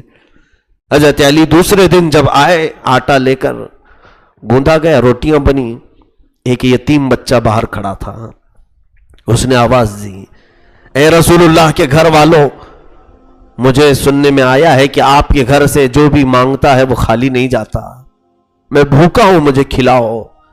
حضرت فاطمہ نے 5 روٹیاں اٹھائی، اس یتیم بچے کو دے دیا، خود پانی پی کر کے افطار کر لی۔ تیسرا روزہ تھا، روزے چھوڑنا بھی نہیں تھا، منت کے روزے تھے۔ تیسرے روزے میں پھر حضرت علی اسی حالت میں کام پر گئے۔ کون کر سکتا ہے یہ سوائے شیر خدا کی طاقت کے؟ کون برداشت کر سکے گا؟ تیسرا دن جب آپ مزدوری کا آٹا لے کر کے آئے، آج روٹیاں بنی تھیں، لیکن آج ایک قیدی، جیل سے چھوٹا ہوا قیدی باہر کھڑا تھا، کہا زمانہ ہو گیا میں نے کھانے کو نہیں دیکھا، اور میں نے سوچا ہے کہ کسی اور گھر کیوں جاؤں، رسول اللہ کے گھر والوں کے پاس آؤں، یہاں منگتوں کو کھلایا جاتا ہے۔ بی بی نے وہ روٹیاں اٹھائی، دے دیا۔ مولا علی نے ایک بار بھی نہیں کہا کہ فاطمہ 1 رکھ لیتی، 2 رکھ لیتی، 3 رکھ لیتی، باقی کی دے دیتی۔ وہ بھی اپنی اس بیوی کی خیرات پر راضی تھے۔ بچوں کو بھی ایسی تربیت تو ملی تھی بچپن میں، تیسرا روزہ ہے اور روٹیاں اٹھا کر دی گئی. یہ بڑا کڑا امتحان تھا میرے عزیزوں اہل بیت کے گھر والوں، اہل بیت والوں کے ساتھ، رسول پاک صلی اللہ تعالی علیہ وسلم کے گھر والوں کے ساتھ. یہ بڑا امتحان تھا. 3 روزے گزر گئے. شام کو میرے آقا صلی اللہ علیہ وسلم گھر میں داخل ہوتے ہیں تو دیکھا کہ حسنین کریمین طاق میں دبکے ہوئے بیٹھے ہیں. حضرت علی کا پیٹ پیٹ سے لگا ہے، فاطمہ کی کمر جھکی ہوئی، کسی سے آواز نہیں نکل رہی. فضا کو دیکھا گیا، آنکھیں اندر ہیں. اللہ کے حبیب صلی اللہ تعالی علیہ وسلم گھر میں داخل ہوئے، آواز کسی کی نہیں آ رہی ہے. بچے بھی کھلکھلاتے کھیلتے رہتے تھے. پوچھا کہ کیا حال ہے یہاں پر؟ کسی نے جواب نہیں دیا. ہوتا تو بیٹی رو رو کر کے شکایتیں کرتی کہ ابا جان گھر ایسا چل رہا ہے کہ کھانے کو نہیں ہے، کس کے گھر آپ شادی کر کے دے دیے. یہ 1000 شکایتیں فاطمہ کرتی اپنے باپ سے. رسول کریم صلی اللہ علیہ وسلم ایک لفظ نہیں کہا. صبر کی پہاڑ ہے. اللہ کے حبیب صلی اللہ علیہ وسلم نے 2 مرتبہ پوچھا، جواب کسی سے کچھ بھی نہیں آیا، سب خاموش تھے. جبرائیل امین آیت کریمہ لے کر اتر آئے. قرآن کی آیت نازل ہوئی سورہ دہر 29ویں پارے میں، وَيُطْعِمُونَ الطَّعَامَ عَلَى حُبِّهِ مِسْكِينًا وَيَتِيمًا وَأَسِيرًا. اے محبوب، یہ وہ گھرانہ ہے جو اپنے رب کی محبت میں کبھی مسکین کو کھلاتا ہے، کبھی یتیم کو اور کبھی قیدیوں کو کھلاتے ہیں. جبرائیل امین آ کر بتاتے ہیں. اور پھر جنت کا دسترخوان اترا.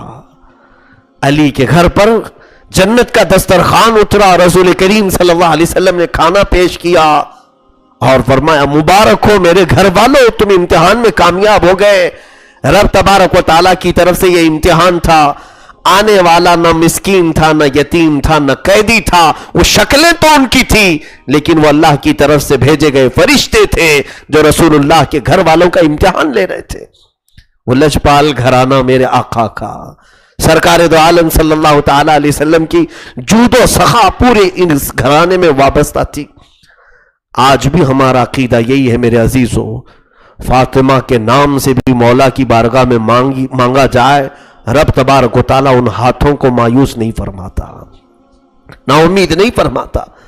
چادر زہرا کا واسطہ لے کر جب بھی مانگا گیا ہے ملتا ہے. مولا علی شیر خدا رضی اللہ تعالیٰ عنہ کا یہ گھر جہاں رسول کریم صلی اللہ تعالیٰ علیہ وسلم نے ان کی تربیت بچپن سے فرمائی، تو ظاہر سی بات ہے زندگی گزارنے کے اسلوب بھی انہوں نے ایسے بنائے تھے.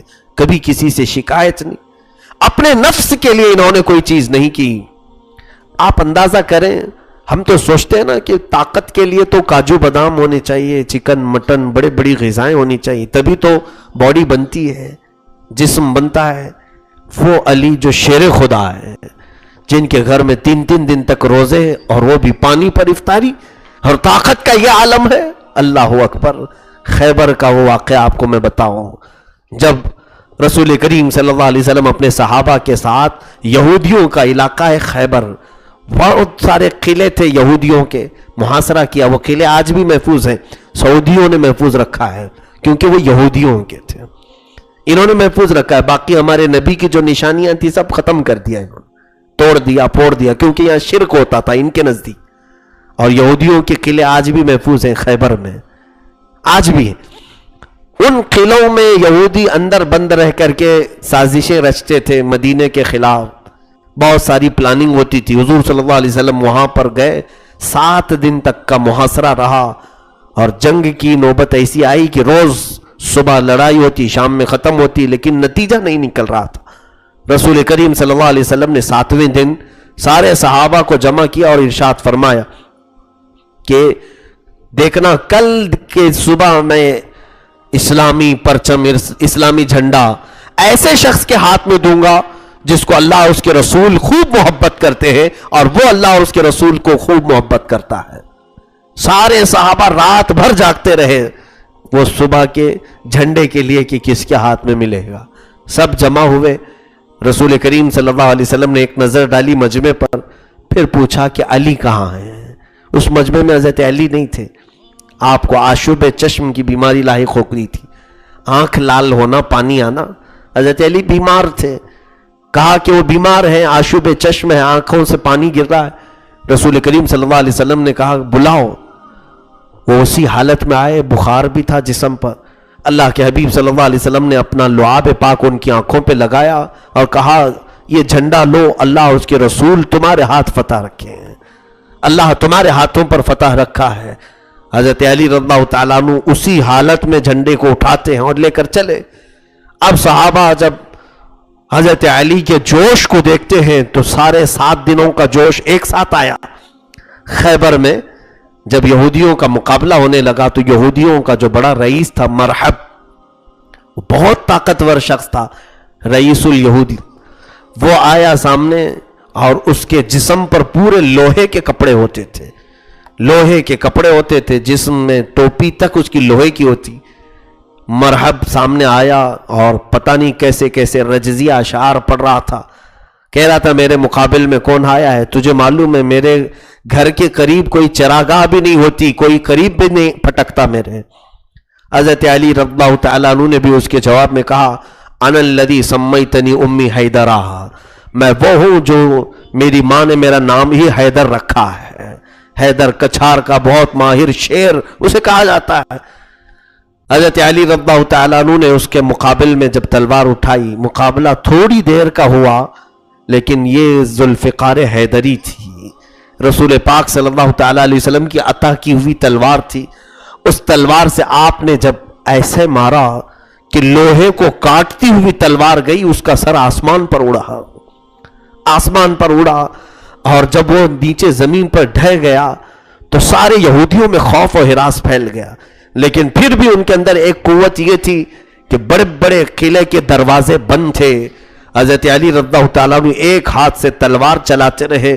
صحابہ سے کہا کہ تم قلعوں کے اندر داخل ہو جاؤ. صحابہ نے کہا دروازے بند ہیں. حضرت علی نے خیبر کا بڑا پھاٹک ہلایا اور وہ پورے لوہے سے بنا ہوا دروازہ، اس زمانے کے، اس زمانے کے نہیں، اس زمانے کے 40 صحابہ اٹھاتے تھے اس دروازے کو تو اٹھ نہیں پاتا.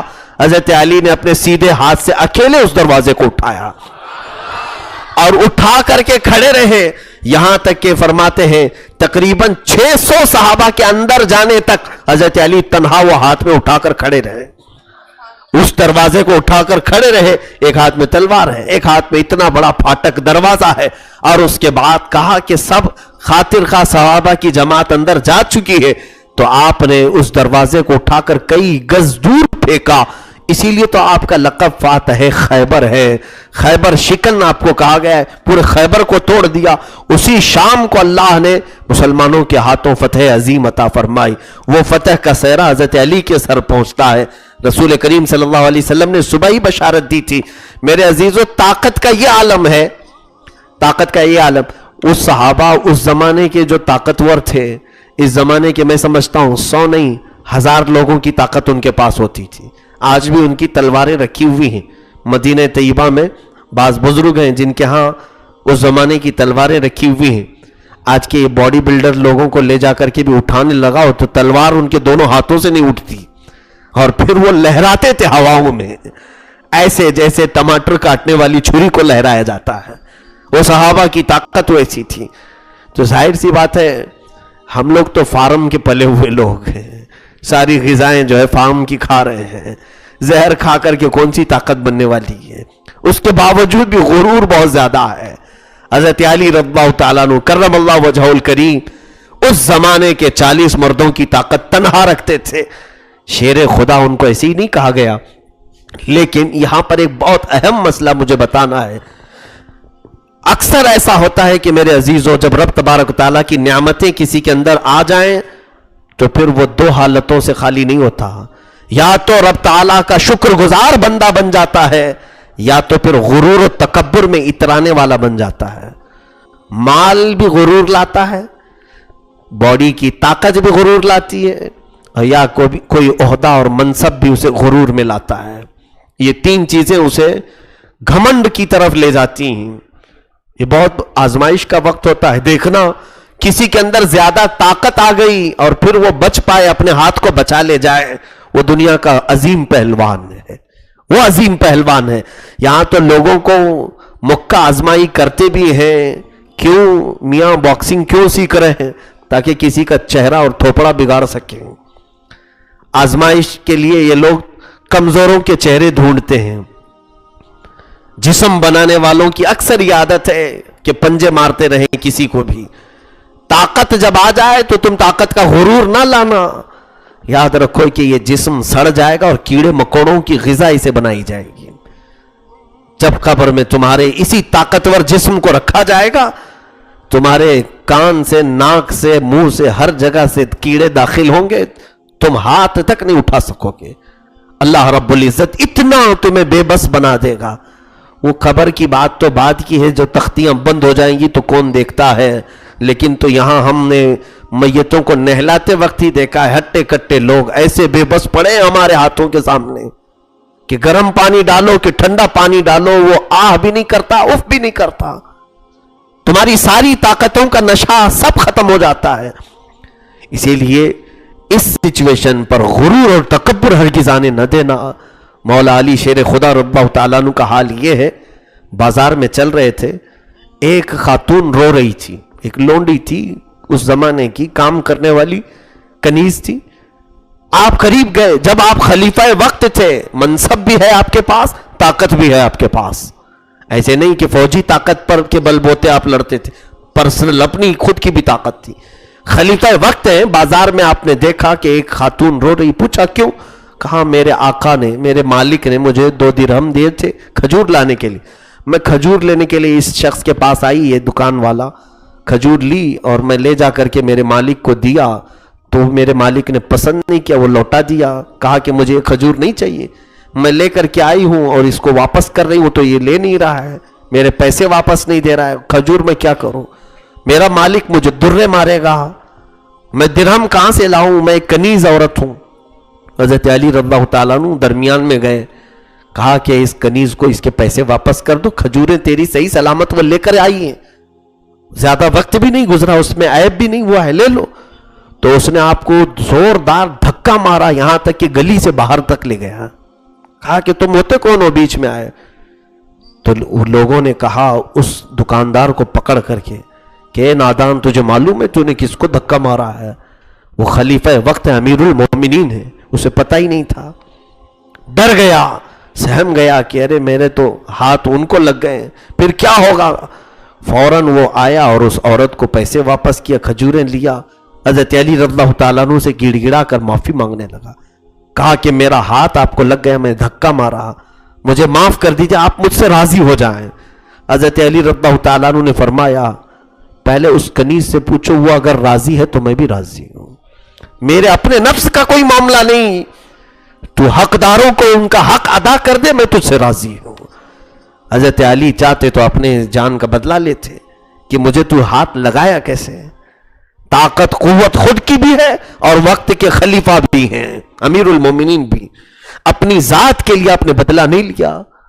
جنگ میں لڑتے ہوئے آپ نے ایک کافر کو گرا دیا, اس کی گردن پر بیٹھ گئے, تلوار سے کاٹنے ہی والے تھے کہ اس نے منہ پر تھوک دیا, اس نے مرنے ہی والا تھا. حضرت علی نے تلوار چھوڑ دی, اس کو آزاد کر دیا. کہا اب تجھے نہیں ماروں گا. یہاں تو غصہ ڈبل ہو جانا چاہیے نا, میں مارنے ہی والا تھا, اب اس نے تھوک دیا ہے چہرے پر, تو اب اس کو اور زیادہ دردناک انداز میں ماروں. چھوڑ دیا. وہ اور حیرت میں آ گیا, تعجب میں پڑ گیا کہ مجھے تو مارنا چاہیے تھا, ایسے حالت میں چھوڑ دیا. حضرت علی کہتے اے شخص سن, میں جہاد بھی کرتا ہوں تو صرف اللہ کی رضا کے لیے. جب تو نے تھوک دیا تو پھر اب میرا نفس بھی یہاں شامل ہو گیا. دنیا بعد میں یہ کہتی کہ تھوک کا بدلہ لینے کے لیے علی نے گردن کاٹ دی, میں بدلے کے لیے نہیں قتل کرنا چاہتا. یہ مولا علی شیر خدا رضی اللہ تعالیٰ عنہ کی طاقت کا صحیح استعمال ہے, صحیح استعمال. میرے عزیزوں, حضرت علی رضی اللہ تعالیٰ عنہ نے مقام و مرتبے کے اعتبار سے کبھی کسی چیز کو عیب نہیں سمجھا. ایک بار آپ کی زرہ چوری ہو گئی, وہی لوہے کا جو لباس ہوتا تھا جنگوں میں پہنا جاتا تھا, وہ چوری ہو گئی. وہ ایک یہودی کے ہاتھ میں چلی گئی اور اس یہودی نے دعویٰ کیا کہ میری ہی ہے, وہ میری ہی ہے. مقدمہ قاضی کے پاس آیا, جب امیر المومنین ہے, قاضی شرح اس وقت کے قاضی تھے عدالت میں. جب مقدمہ آیا تو اس یہودی کو بھی بلایا گیا, حضرت علی کو بھی. حضرت علی نے اس پر دعویٰ کیا کہ یہ زرہ میری ہے. اس یہودی نے کہا اس کے پاس گواہ کیا ہے, ثبوت کیا ہے کہ اس کی ہے؟ قاضی نے پوچھا کہ اے علی آپ کے پاس کوئی گواہ ہے کہ یہ زنا آپ کی ہے؟ کہا ہاں گواہ ہے. کون دیکھا ہے؟ کہا میرے بیٹے ہیں حسن اور حسین. دونوں کو طلب کیا, وہ دونوں دربار عدالت میں آئے, حضرت علی رضی اللہ تعالیٰ عنہ کی گواہی دی, لیکن قاضی شریح نے یہ کہہ کر کے انکار کر دیا کہ اسلام کے نظام میں باپ کے حق میں بیٹے کی گواہی نہیں قبول ہوگی. یہاں پھر رشتہ داری آ جائے گی, باپ کے حق میں بیٹے کی گواہی قبول نہیں ہوگی. ارے حسنین کریمین کی گواہی کو قاضی نے نہیں لیا, تو حضرت علی نے کہا ان کے علاوہ پھر میرے پاس کوئی گواہ نہیں. تو قاضی شریح نے کہا تو پھر علی تم دستبردار ہو جاؤ, یہ زنا یہودی کی. حضرت علی نے کہا مجھے فیصلہ منظور ہے, مجھے فیصلہ منظور ہے کہ میں یعنی ایویڈنس پیش نہیں کر سکے, اچھے ثبوت نہیں فراہم کر سکے. اسی اسنا میں وہ قاضی دیکھ رہا تھا, اسے وہ یہودی دیکھ رہا تھا, اسے تو معلوم تھا کہ یہ زنا چوری کی ہوئی ہے. اس نے دیکھا اسلام کا یہ زبردست نظام عدل. وہ اسی وقت پکار کر کے کہا مجھے معلوم نہیں تھا کہ فیصلے ایسے بھی ہوتے ہیں. ایک طرف وقت کا خلیفہ کھڑا ہے, امیر المومنین کھڑا ہے, اور قاضی اسے بھی نہیں دیکھ رہا ہے. وہ اس کے سامنے اسلام ہے اور قوانین اسلام ہے. تو یہودی نے کہا قاضی اسلام میں گواہی دیتا ہوں کہ یہ زنا علی کی ہی تھی, اور ساتھ ہی یہ بھی گواہی دیتا ہوں کہ اسلام سچا مذہب ہے. وہ ایمان لے آیا. مولا علی شیر خدا رضی اللہ تعالیٰ عنہ کے ان معاملات میں میرے عزیزوں کہیں پر بھی غرور و تکبر نظر نہیں آتا کہ میں امیر المومنین ہوں تو میرے لیے کچھ خصوصیات ہونی چاہیے, میرے لیے کچھ اسپیشل چیزیں ہونی چاہیے. کبھی آپ نے یہ معاملات نہیں فرمائے. سیدنا علی کرم اللہ وجہہ الکریم کی خلافت تقریباً 4.5 سال جو بھی چلی, اس میں پورے عدل و انصاف سے آپ نے بھر دیا تھا. عدل میں تو آپ زمانے رسول میں ہی مشہور تھے. رسول کریم صلی اللہ علیہ وسلم کے زمانے میں ایک بار آپ کو یمن کا قاضی بنا کر بھیجا گیا تھا. یمن میں کئی لوگ گئے لیکن ان لوگوں کو اٹریکٹ نہیں کر پائے. حضرت علی جب گئے تو یمن کا بڑے بڑے قبیلے اسلام میں آ گئے. حضرت علی رضی اللہ تعالیٰ عنہ کے پاس ایک مقدمہ آیا تھا, وہ عجیب نوعیت کا مقدمہ تھا. تو یمن والوں نے کہا کہ ایک کھڈا کھودا گیا تھا, وہ شیر کو پکڑنے کے لیے گڑھا کھودتے تھے اس وقت. تو لوگ وہاں پر پہنچے تو آلریڈی اس میں شیر گرا ہوا تھا ایک. تو 4 لوگ ایسے تھے جو اس گڑھے کے قریب گئے تو ایک کا پیر پھسل گیا. وہ جاتے جاتے دوسرے کا پیر اس نے پکڑ لیا جو قریب میں تھا. تو دوسرا بھی اس کے ساتھ گڑھے میں گیا, اور دوسرا تیسرے کو پکڑا, وہ بھی ساتھ میں تیسرا ایک چوتھے کو بھی پکڑا تھا. چاروں نیچے گڑھے میں چلے گئے, ایک دوسرے کو پکڑ رہے تھے بچنے کے لیے, اور چاروں نیچے گڑھے میں گر گئے. اور شیر نے چاروں کی درگت بنائی, چاروں کو اچھا زخمی کیا اور مار ڈالا. اس گڑھے میں چاروں مر گئے. اب چاروں کے جو رشتہ دار تھے وہ سب بھڑکے ہوئے تھے کہ ہمیں بدلہ چاہیے. بدلہ کس سے لیں گے, کون کس سے لے گا؟ تو اس میں جو پہلے والا تھا اس نے دوسرے کے پیر پکڑے تھے, تو دوسرا جو گر کر کے مرا ہے, دوسرے کے گھر والے پہلے کے گھر والوں سے بدلہ چاہ رہے تھے کہ تمہارا بندہ ہمارے بندے کا پیر پکڑا تھا, اس لیے دیت جو ہے نا تم لوگ دو گے ہم کو. تو تیسرا جو تھا اس کے گھر والے دوسرے کو پکڑے ہوئے تھے کہ بھائی ٹھیک ہے وہ پہلے والے نے تمہارا پیر پکڑا تھا لیکن تمہارا بھی تو ہمارے والے کا پیر پکڑا تھا, تم بھی دو. تو یہ تمام چیزیں, گھروں میں لڑائیاں, 4 خاندانوں میں لڑائیاں شروع ہو گئی, زبردست لڑائی. حضرت علی کے پاس یہ مسئلہ آیا. حضرت علی رضی اللہ تعالیٰ عنہ نے سارا معاملہ پوچھا. مر گئے ہوئے ہیں, اور پہلے والا جو مرا تھا کیا وہ غلطی سے نہیں بلکہ وہ پھسل کر کے گرا تھا. کوئی زبردستی کیوں شیر کے پاس جائے گا, پھسلا لیکن وہ دوسرے کو پکڑا. دیت اسلام میں ایک حکم ہے, یعنی کسی نے کسی کا قتل کیا, مرڈر کیا, تو اسلام کا حکم یہ ہے کہ بدلے میں اس کی جان لے لو, یا تو پھر قتل ہونے والے کے گھر والوں کو یہ اختیار ہے, آپشن ہے, چاہے تو اس سے پیسے لے لو.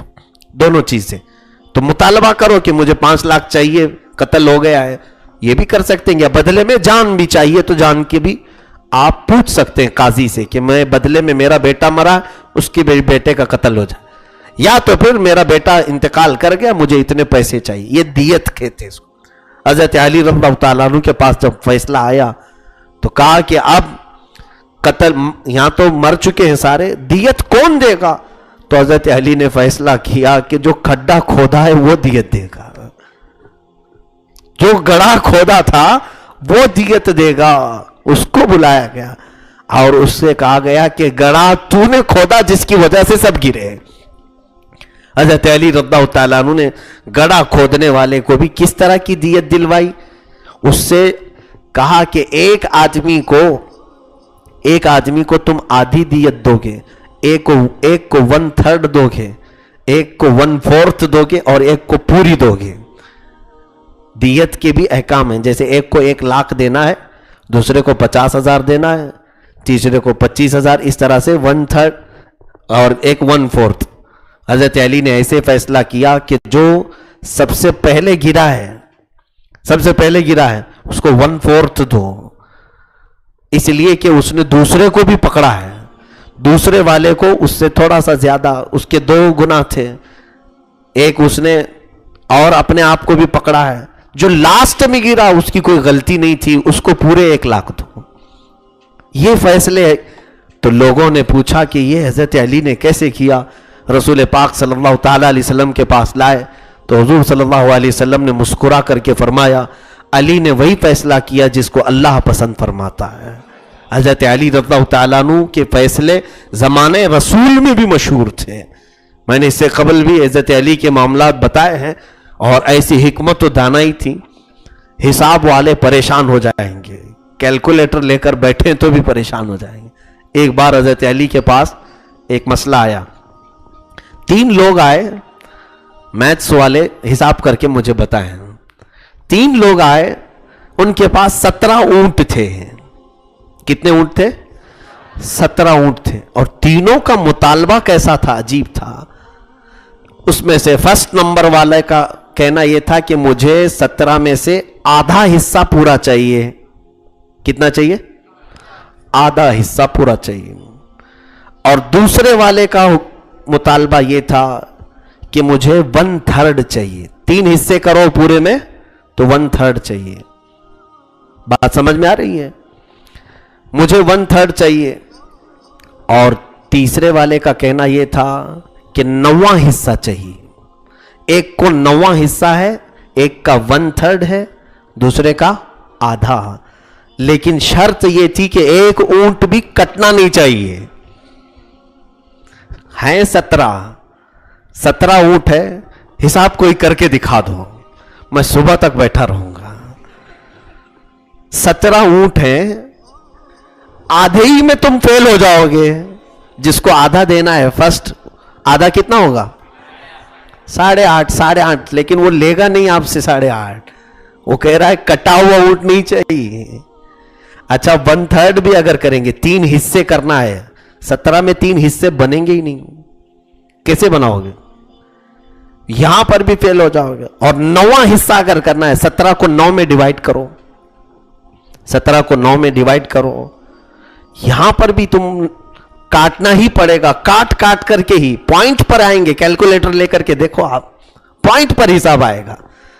حضرت علی کے پاس یہ آئے تو صحابہ گھبرائے، حضرت علی نے کہا کوئی بڑی بات نہیں، کہا کہ سارے لاؤ اونٹ یہاں پر، سارے اونٹوں کو حضرت علی لائے، میدان میں کھڑا کی، توجہ سے سنو، کتنے اونٹ تھے؟ 17 اونٹوں کو کھڑا کیا، اور اس کے بعد حضرت علی نے اپنا ایک اونٹ لے جا کر اس میں کھڑا کیا، 18 ہوئے۔ کتنے؟ 18 ہوئے۔ تو پہلے والے سے کہا تجھے کتنے چاہیے؟ آدھا۔ 18 کا آدھا کتنا ہوتا ہے؟ 9 الگ کیا، اس کو دے دیا، کٹا تو نہیں، 18 کا آدھا پورا مل گیا۔ دوسرے والے کو 1/3 چاہیے تھا، 18 کا 3 حصے کرو، کتنے ہوتے ہیں؟ کتنے ہوتے ہیں؟ 6، اس کو دے دیا۔ 9 اور 6 کتنے ہوئے؟ 9 اور 6 کتنے ہوئے؟ 15۔ تیسرے والے کو 9واں حصہ چاہیے تھا، 18 کو 9 حصوں میں کرو، کتنے ہوتے ہیں؟ 2 9 18، 2 9 18 ہوتے ہیں نا، 18 کو ڈیوائیڈ کرو 9 حصوں میں، کتنے ہوتے ہیں؟ 2۔ تیسرے والے کے حصے میں 2 اونٹ آنے تھے، پہلے والے کو 9، دوسرے والے کو 6، کتنے ہوئے؟ 15، اور تیسرے والے کو 2 دے دیا، کتنے ہوئے؟ اور ایک اپنا واپس لے لیا. ایک اونٹ اپنا واپس لے لیا. کسی کا اونٹ کٹا بھی نہیں. سمجھ میں آیا؟ صبح تک نہیں سمجھ سکتے تھے.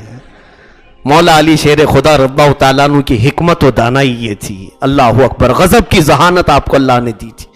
ایک دو نہیں، بے شمار فیصلے آپ نے ایسے فرمائے. حضرت علی رضی اللہ تعالیٰ عنہ نے ایسے ایسے فیصلے فرمائے جس پہ صحابہ بھی دنگ رہ جاتے تھے. ایک کتاب پوری صحیفہ علی، بلکہ قضایا علی نام سے بھی چھپی بھی، یعنی اس میں روایات وہ جس میں حضرت علی کے فیصلے تھے. دو عورتیں آئیں بچے پر جھگڑتے ہوئے. ایک بیٹا ہے اور دونوں کہہ رہی یہ میرا ہے، وہ کہہ رہی میرا ہے. دونوں جھگڑا کر رہی تھی. حضرت علی رضی اللہ تعالیٰ عنہ نے کہا کہ کس کو دلائیں؟ دونوں کو. تو حضرت علی نے ایک بوڑھی عورت باہر گزر رہی تھی، اس کو بلایا. خاتون ادھر آ. کہا یہ دونوں عورتوں میں سے بچہ لے لے، آدھا آدھا کاٹ کر کے آدھا اس کو دے دے آدھا دے دے، جھگڑا ختم ہو جائے گا. یہاں کاٹنے کا حکم دیا. تو ایک عورت چلائی، کہا امیر المومنین مت کاٹیں، پورا اس کو دے دے. یہ دوسری جو عورت مانگ رہی دے دے. حضرت علی نے وہ بچہ اس سے لیا اور جس عورت نے ایسا کہا تھا اس کو دیا، کیونکہ اصلی ماں اپنے بچے کو کٹنے نہیں دے گی. آپ نے فرمایا. دوسری عورت خاموش تھی، وہ کہہ رہی تھی کہ ہاں بچہ کاٹو، کیونکہ جس کو بچے نہیں ہوتے وہ بچوں سے نفرت کر رہی ہوتی ہے. کبھی کبھار ایسا ہوتا ہے. حضرت علی کا یہ بھی فیصلہ تھا. ایک عورت کے پاس دو لوگ دھوکہ دینے کے لیے ایسا کام کیے. دو لوگ آئے، چیٹر لوگ. 1,00,000 دینار اس کے پاس رکھے اور اس سے کہا کہ جب تک ہم دونوں واپس نہیں آئے یہ 1,00,000 دینار دینا مت. وہ عورت پرہیزگار عورت تھی. گئے 1 سال کے بعد ایک شخص اس میں سے آیا اور آ کر کے رونے لگا، میرا دوست مر گیا، انتقال ہو گیا، 1,00,000 دینار مجھے دے دو. وہ عورت بھولی بھالی تھی، اس نے دے دیا 1,00,000 دینار. وہ لے کے فرار ہو گیا، چلا گیا. اور پلان تھا ان چیٹروں کا. دوسرا آیا تھوڑے ہی دن کے بعد، کہا کہ 1,00,000 دینار دے دو. وہ عورت کہی تو زندہ ہے ابھی؟ تیرا دوست آیا وہ کہہ رہا تھا کہ تو مر گیا اور وہ مجھ سے 1,00,000 دینار لے کر چلا گیا. تو اس نے کہا کہ ہم نے پہلے ہی تجھے یہ شرط رکھی تھی جب تک ہم دونوں نہیں آئیں گے نہیں دینا، تو نے دیا کیسے اس کو؟ تو یہ عورت اب کہاں سے دیتی؟ 1,00,000 دینار. فیصلہ حضرت علی کے پاس آیا. حضرت علی رضی اللہ تعالیٰ عنہ نے اس کو طلب کیا. وہ عورت کہہ رہی ہے اس کا دوست پہلے یہ کہہ کر کے گیا کہ یہ مر گیا اور چند دنوں کے بعد یہ آیا. اس سے پوچھا کہ تو اب پیسوں کا مطالبہ کر رہا ہے؟ کہا ہاں، ہم نے اس سے کہا تھا کہ جب تک ہم دونوں نہ آئیں پیسہ مت دینا. اس نے میرے دوست کو دے دیا، وہ لے کر چلی گئی. حضرت علی نے کہا تو ٹھیک ہے، تم اپنی بات پر رہو کہ تمہیں نے تو کہا جب تک دونوں نہیں آئیں گے پیسہ نہ دو. جاؤ اپنے اس دوسرے کو لے آؤ تو پیسہ دے دیں گے. جب وہ لے کر کے آئے گا تب پکڑا جائے گا. لے کے آنے کی ذمہ داری تمہاری ہے. یہ عورت خوش ہو گئی، کہا مولا علی نے 1,00,000 دینار سے بچا لیا. حضرت علی نے کہا جا اپنے اس دوست کو لے کے آ جا، تمہیں نے تو کہا تھا جب تک دونوں نہیں دیں گے، جو دونوں نہیں آئیں گے تب تک نہیں دینا. یہ فیصلے، یہ قضایا حضرت علی رضی اللہ تعالیٰ عنہ کے تھے. ایک اور بھی آپ سے منسوب اس طرح کی بات ہے کہ ایک باپ اپنے بچے کے متعلق وصیت کر کے ایک تاجر کو کچھ پیسے دے دیا تھا. اس میں بھی 1,00,000 درہم. اس نے کہا کہ میرے بیٹے کو اس میں سے تم جو بہتر سمجھو وہ دے دینا، اس میں سے جو تم بہتر سمجھو وہ دے دینا. تو وہ چلا گیا اور اس کے بعد اس باپ کا انتقال ہو گیا. اس کا یتیم بچہ اس سے مانگنے کے لیے آیا تو اس نے اس کو 10 درہم خالی پکڑایا 1,00,000 میں سے. یا یوں سمجھ لیں کہ 1,000 درہم پکڑا ہے، 99 پورے اپنے لیے رکھ لیے. کہا تیرے باپ نے کہا تھا بس جو بہتر سمجھو دے دوں، تو میں یہ بہتر سمجھ رہا ہوں دے رہا ہوں. وہ آیا مولا علی شیر خدا کے پاس. حضرت علی رضی اللہ تعالیٰ عنہ نے پوچھا کہ کیا کیا بات ہوئی تھی؟ کہا کہ اس کے باپ نے کہا تھا جو بہتر سمجھو وہ دے دینا. تو حضرت علی نے فرمایا کہ 99 دو اس کو. کہا کیوں؟ کہا 99 کو تم نے بہتر سمجھا اس لیے تو اپنے پاس رکھا. تم 99 کو بہتر سمجھو اپنے پاس رکھو، یہ دو اور 1000 تم لو. اس طرح کے فیصلے حضرت علی رضی اللہ تعالیٰ عنہ کے ہوتے تھے. یہ حکمت و دانائی تھی، غیب سے عطا کی ہوئی تھی. قرآن پاک سے ہر چیز کا جواب بھی دیتے تھے. رسول کریم صلی اللہ تعالیٰ علیہ وسلم نے جب اس شیر خدا کو یہ لقب ہی دے دیا، انا مدینۃ العلم وعلی بابوہا، میں علم کا شہر ہوں اور علی اس کا دروازہ۔ قرآن سے کئی معاملات کو حل بھی کیا آپ نے، لوگوں کے فیصلے، بلکہ حاضر جوابی ایسی تھی۔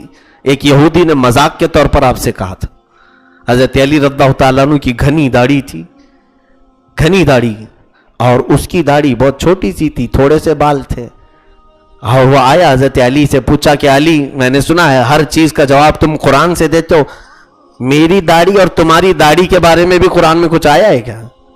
حضرت علی نے کہا کیوں نہیں آیا ہے، وَالْبَلَدُ الطَّيِّبُ يَخْرُجُ نَبَاتُهُ بِإِذْنِ رَبِّهِ وَالَّذِي خَبُثَ لَا يَخْرُجُ إِلَّا نَكِدًا۔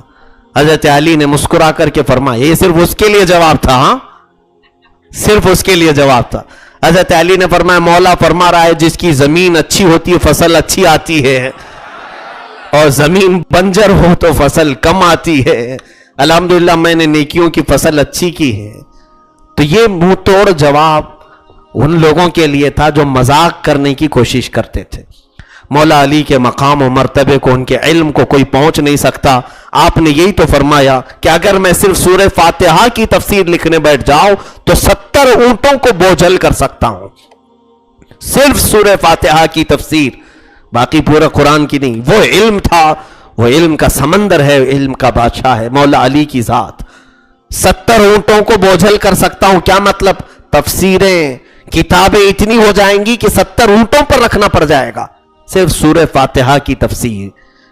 رسول کریم صلی اللہ تعالیٰ علیہ وسلم کے وہ پروردہ تھے، خانوادہ نبوت میں پلے ہوئے مولا علی شیر خدا رضی اللہ تعالیٰ عنہ تھے۔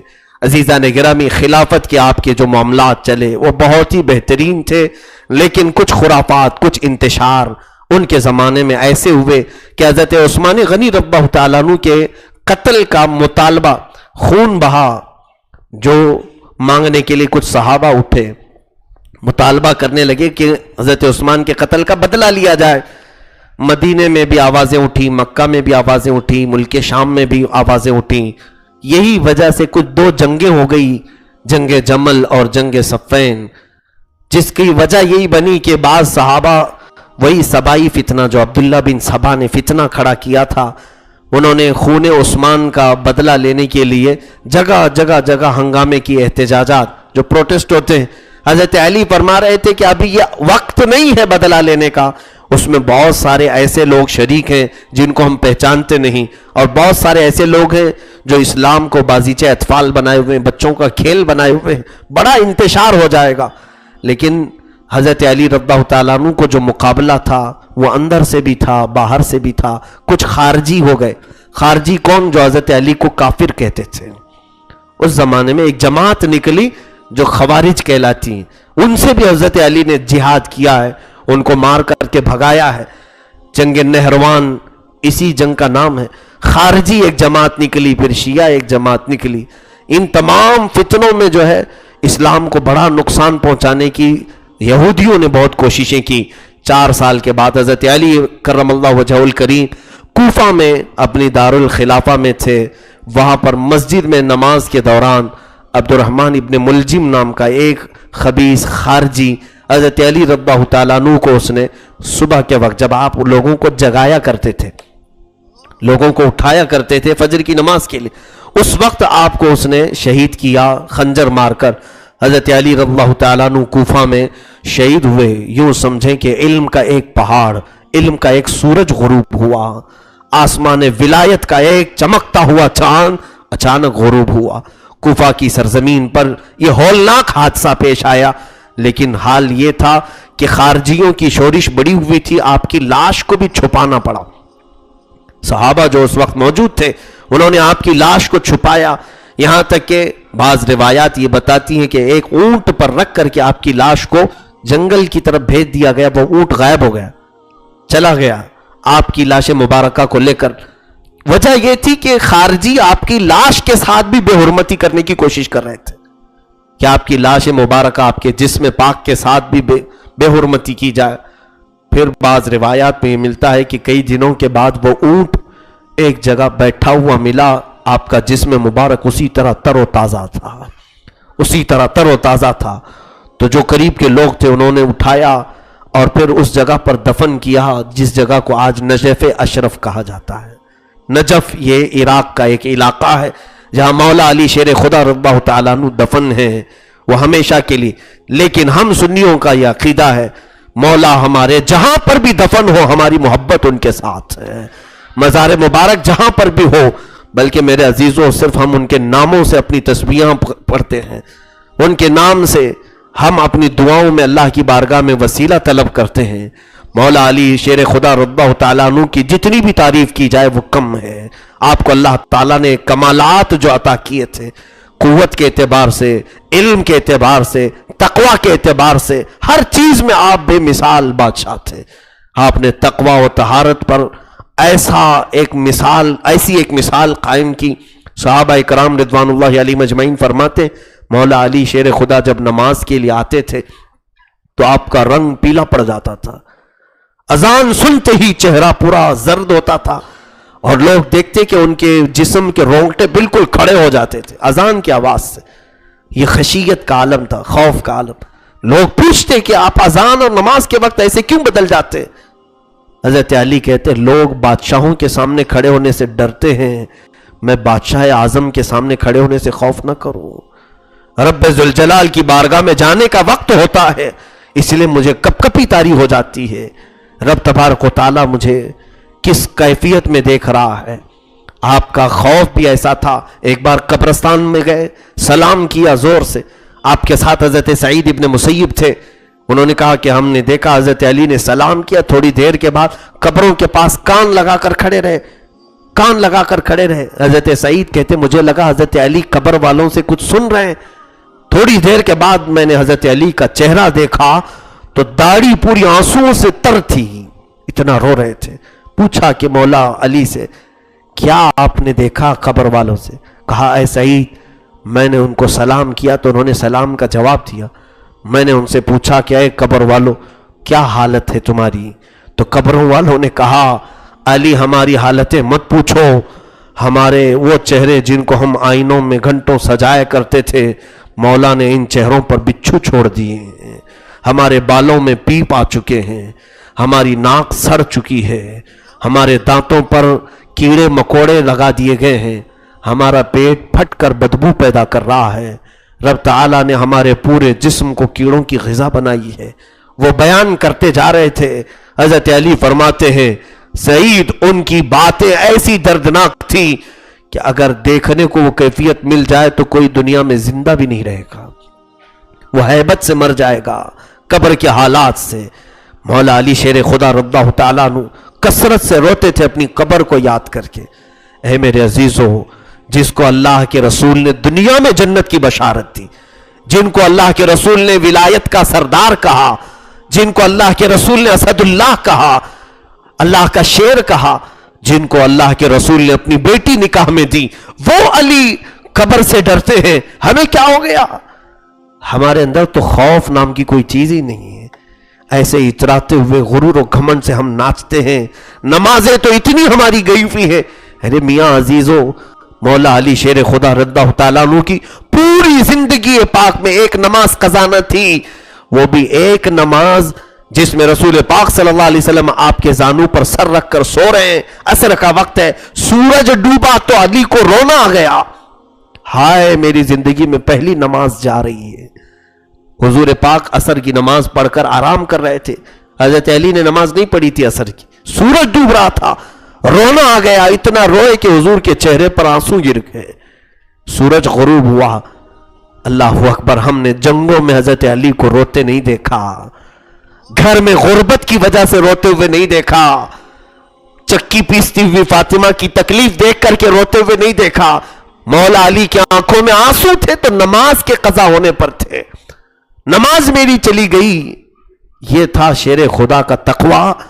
رسول کریم صلی اللہ علیہ وسلم نے وہ نماز بھی ضائع ہونے نہیں دیا آپ کی، کیونکہ محبت رسول میں قضا کی تھی. اللہ کے حبیب صلی اللہ علیہ وسلم نے اسی وقت سورج کو اشارہ فرمایا، وہ ڈوبا ہوا سورج عصر کے مقام پر آیا.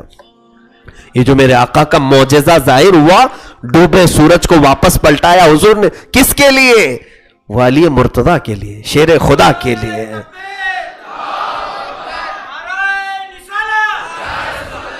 نعرہ حیدری. رسول کریم صلی اللہ تعالی علیہ وسلم کے اس سچے جانشین کے تقوی پر میرے عزیز و قربان جاؤ. آج میں آپ کو بیدار کرنا چاہوں گا، ہمارے پاس عمل نام کی کوئی چیز نہیں رہ گئی، ہمارے پاس نمازوں کا ذخیرہ نہیں ہے، ہمارے پاس تسبیح اور تلاوتیں زیادہ نہیں ہیں، ہماری پیشانی تو سجدوں کو ترس گئی ہے. کچھ نہ ہو کر کے پھر ہم جو اتراتے ہوئے گھومتے ہیں، اس عادت میں تبدیلی لاؤ، اس غرور سے باز آ جاؤ. اگر آپ یہ سوچتے ہیں کہ سب بے عملی کرنے کے بعد بھی میرے ساتھ کچھ نہیں ہو سکتا، تو پھر قبر میں جانے کے بعد پتہ چلے گا. رسول کریم صلی اللہ تعالی علیہ وسلم کے متعلق بزرگوں نے فرمایا، قبر میں جانے والا ایک بندہ ایسا بھی ہوگا جب منکر نکیر اس سے تیسرا سوال کر رہے ہوں گے حضور کو دکھا کر کے، ان کے بارے میں تو کیا کہتا تھا؟ ہم تو عاشق رسول ہیں نا، ہم تو محب رسول ہیں نا، رسول پاک کو دیکھ کر کے کہیں گے کہ یہ میرے آقا ہیں. لیکن قبر میں جانے کے بعد بد عمل کے ساتھ کیا ہوگا؟ حضور فرماتے خبردار میرے چہرے کی طرف مت دیکھنا. بزرگوں نے فرمایا ہے حضور یہ بیان کریں گے کہ میرے چہرے کی طرف مت دیکھنا، اس لیے کہ دنیا میں تجھے میرا چہرہ پسند کہاں تھا، تجھے تو دوسروں کا چہرہ پسند تھا. عزیزان گرامی، اس وقت اگر میرے آقا اپنا چہرہ موڑ لے، کس کو بلاؤ گے؟ دعائی کے لیے کس کو بلاؤ گے؟ مدد کے لیے کس کو پکارو گے؟ اسی لیے ہماری زندگیوں کی تبدیلی کی طرف ہم سب کو توجہ کرنے کی ضرورت ہے. نمازیں اتنی ترک نہ کرو کہ تمہارے اوپر نماز جنازہ پڑھ دیا جائے اور تمہاری نمازیں ویسی باقی رہ جائیں. عزیزان گرامی وقار، مولا علی شیر خدا رضی اللہ تعالیٰ عنہ کی اس آخری مجلس میں، خلفائے راشدین کے یہ چوتھے خلیفہ کی آخری مجلس تھی. آپ اس بات کو طے کریں کہ قیامت کے دن جسے علی کے ساتھ اٹھنا ہے، اسے نماز کا دامن چھوڑنا نہیں ہوگا، اسے نماز کا دامن پکڑنا ہوگا. اس لیے کہ علی اس کے ساتھ ہوں گے جو نبی کے ساتھ ہوگا، نبی کے ساتھ وفا کیا ہوگا. میرے آقا کی سنتیں جسے عزیز ہیں انشاءاللہ وہ دیکھے گا قیامت کے دن، کیونکہ میرے آقا نے فرمایا المرء مع من احب. قیامت کے دن ہر آدمی اسی کے ساتھ اٹھایا جائے گا جس سے وہ محبت کرتا تھا. تم اگر میرے آقا سے محبت کرتے ہو، دنیا میں ابو بکر، عمر، عثمان و علی سے محبت کرتے ہو رضوان اللہ علیہم اجمعین، تو یقیناً قیامت کے دن جب تم اٹھو گے تمہارے ارد گرد یہی نفوس قدسیہ تمہیں نظر آئیں گی. لیکن محبت صرف زبان کا مطلب نام نہیں ہے، محبت تمہارے جسم پر ظاہر ہونی چاہیے، محبت تمہارے جسم پر ظاہر ہونی چاہیے. ایک 4 دن کی 8 دن کی محبوبہ اگر تمہیں کہہ دے لال کپڑے مجھے پسند ہیں تو تم لال کپڑے پہن لیتے ہو. اگر تمہاری محبوبہ کہہ دے کہ مجھے پنک پسند ہے تو تم نے کپڑے بدل دیے اس کے لیے. جو فانی محبت ہے، مجازی عشق ہے، تم اپنی اس مجازی عشق کے لیے اپنا سب حلیہ بدلتے ہو. اس سے پوچھتے بھی ہو نا کہ تجھے کیسا چہرہ پسند ہے، کون سی غذا پسند ہے، کیا لائک کرتے ہو آپ. سب سے پہلے یہی سارے سوالات ہوتے ہیں، کیوں اسے راضی رکھنے کے لیے. کبھی آپ نے میرے آقا صلی اللہ تعالی علیہ وسلم سے کی متعلق نہیں پوچھا کہ حضور کیا لائک کرتے ہیں، کیا پسند کرتے ہیں، کہ حضور اگر میری طرف دیکھیں تو خوش ہو جائے. عزیزان گرامی، اس فکر کو بھی اپنے اندر گھر کرو، یقیناً کامیابی ہمارے ساتھ ہے. رسول کریم صلی اللہ علیہ وسلم کی نصرت و حمایت ہمارے ساتھ ہے. رسول کریم صلی اللہ تعالی علیہ وسلم کے اس شہدائی مولا علی شیر خدا کو جن لوگوں نے شہید کیا وہ خارجی تھے، ان پر اللہ کی لاکھوں لعنتیں ہوں. جنہوں نے در نایاب کو اس دنیا سے ختم کرنے کی ناپاک کوششیں کی، لیکن حضرت علی کے غم میں ہم ماتم نہیں کرتے، ماتم نہیں کرتے. ایک بات یاد رکھیں، ابھی عاشورہ آنے والا ہے، جگہ جگہ ماتم کے وہ مناظر دیکھنے کے لیے بھی لوگ جاتے ہیں. ماتم دیکھنا ہے، ماتم دیکھ. اور ماتم کرنے والے ایک صاحب ہیں، انہوں نے ہم سے کہا بھی تھا کہ برا کیا ہے اس میں، غم حسین تو منا رہے ہیں ہم، حسین کا غم منانے سے آپ کو کیا تکلیف ہو رہی؟ میاں ہم کو تکلیف کائے کو ہوگی، آپ سینہ ٹھوکیں گے تو آپ ہی کو ہوگی، ہم کو کہاں. ہم کو تکلیف اس بات کی ہو رہی ہے کہ حسین نے کبھی اس بات کا حکم ہی نہیں دیا، نہ ہی اہل بیت نے کبھی حکم دیا. مجھے یہاں وہ بات یاد آتی ہے، ہمارے ماضی قریب کے ایک بڑے عالم دین ہیں شاہ احمد نورانی صاحب رحمۃ اللہ علیہ، آپ سے شیعہ علماء نے کہا تھا کہ مولانا آپ سنی لوگ ہیں، ہم شیعہ لوگ ہیں، دونوں میں سب برابری ہے، سب چیزیں ملتی جلتی. آپ بھی اہل بیت سے محبت کرتے ہو, ہم بھی محبت کرتے ہیں. آپ بھی حسن حسین کو چاہتے. وہابیوں سے ان کی نہیں جمتی, شیعوں کی ہم سے جمتی ہے. کیوں؟ کہ سنی بھی اہل بیت کو اپنا امام مانتے ہیں, ہم بھی امام حسین کو اپنا آقا تسلیم کرتے ہیں. انہوں نے کہا آپ کی ہماری سب جمتی ہے, ایک ہی چیز نہیں جم رہی ہے. شیعہ مولانا نے کہا ہم ماتم کرتے ہیں, آپ نہیں ماتم کرتے. آؤ آپ بھی ایک بار ماتم کر لو, سب ختم ہی ہو جائے گا, اختلاف ہی ختم. ایک بار آپ ہمارے لیے ماتم کر لو غم حسین میں, شیعہ سنی سب برابر ہو جائیں گے. ہمارے علامہ شاہ احمد نورانی صاحب نے جواب دیا تھا, ہاں ہم اس کے لیے بھی راضی, ہم اس کے لیے بھی. سارے اتفاقات ہیں ہمارے اور آپ کے درمیان محبت میں. شرط یہ ہے کہ ماتم کریں گے سینہ آپ کا ہوگا, ہاتھ ہمارا ہوگا. ماتم اس طرح سے کریں گے. اور بزرگوں نے فرمایا ہے کہ ماتم پر دلیل دینے والے بعض لوگوں نے کہا, سیدنا اویس قرنی رضی اللہ تعالیٰ عنہ نے, سیدنا اویس قرنی رضی اللہ تعالیٰ عنہ قرن میں یمن میں جب ان کو خبر ہوئی کہ حضور صلی اللہ علیہ وسلم کے دانت مبارک شہید ہوئے جنگ احد میں, حضرت اویس نے اپنے دانتوں کو توڑ لیا تھا کہ رسول اللہ صلی اللہ علیہ وسلم کے دانت شہید, جبکہ 2 ہی دانت حضور کے شہید ہوئے تھے. اور حضرت اویس قرنی کے متعلق لوگوں نے کہا کہ انہوں نے اپنے منہ کے پورے دانت توڑ لی. تو شیعہ حضرات کہتے ہیں حضرت اویس قرنی جب حضور کی محبت میں اپنے دانت توڑ سکتے ہیں تو ہم سینہ کیوں نہیں مار سکتے حسین کے غم میں. یہ بہت بڑی دلیلیں لاتے ہیں اس طرح. پہلی چیز تو یہ کہ واقعہ جھوٹا ہے. حضرت اویس قرنی کے متعلق ایسا واقعہ جو مشہور ہے اس کی بنیاد ہی نہیں ہے, یہ صحیح روایت نہیں ہے. اگر مان بھی لیا جائے صحیح روایت, تو بزرگوں نے فرمایا مان بھی لیا جائے صحیح روایت تو دلیل دیکھو کیسی ہے. حضور صلی اللہ تعالی علیہ وسلم کے دانت شہید ہوئے تھے. کیا دانت؟ حضرت اویس قرنی نے کیا کیا, حضور کی محبت میں اپنے دانت شہید کیا. اور کربلا میں امام حسین کا کیا کٹا تھا؟ گردن کٹا تھا. تو ماتم میں بھی کیا کٹنا چاہیے؟ تو یہ صحیح ماتم ہے. پھر حضرت اویس قرنی نے دانت کے بدلے دانت اپنے شہید کر لی. حسین کے غم میں حقیقی ماتم تو یہ ہے کہ ان کا سر کٹ گیا, یہاں بھی سر کٹ جائے تو معاملہ ہی کلیئر ہو جائے گا, پھر اختلاف ہی نہیں رہے گا. عزیزان گرامی, یہ تمام معاملات اس لیے میں نے عرض کیا ہے کہ ہمارے بزرگوں نے فرمایا ہے کہ حسین کے نام پہ ماتم نہیں ہے اہل سنن کا شیوا. حسین کے نام پہ ماتم نہیں ہے اہل سنن کا شیوا. کہ شعر حضرت علامہ نظمی میاں رحمت اللہ تعالی علیہ فرماتے ہیں, شہید مرتے نہیں ہیں, قرآن یہ گواہی دے رہا ہے. شہید مرتے نہیں ہیں, اور جو نہیں مرا ہے اس کا ماتم کیوں کریں ہم؟ جو مرا نہیں ہے اس کا ماتم کیوں کریں ہم؟ تو حسین اعظم کو کہتے, قرآن کی آیتیں ان کو زندہ بتا رہی ہیں, وہ زندوں کے امام ہیں. اور الحمدللہ ہم امام حسین ہو, علی مرتضیٰ ہو, ان کو اپنی قبروں میں زندہ تسلیم کرتے ہیں, اور وہ زندوں کے آقا و امام ہیں. مولا ہماری محفلوں کو قبول فرمائے. مولا علی شیر خدا رضی اللہ تعالیٰ عنہ کے دربار میں آج جو کچھ بھی کہا گیا ہے کہنے سننے سے زیادہ عمل کی توفیق عطا فرمائے. رب ذوالجلال علی مرتضیٰ رضی اللہ تعالیٰ عنہ کے صدقات ہم سب کے گھروں میں عطا فرمائے. یا رب ذوالجلال تیرے دربار میں یہ التجا ہے, مشکلیں حل کر شہ مشکل کشا کے واسطے, مشکلیں حل کر شہ مشکل کشا کے واسطے, مشکلیں حل کر شہ مشکل کشا کے واسطے, کربلائیں رد شہید کربلا کے واسطے. لی خمسۃ اطفی بہا حر الوباء الحاطمہ, المصطفیٰ والمرتضی وابناہما والفاطمہ.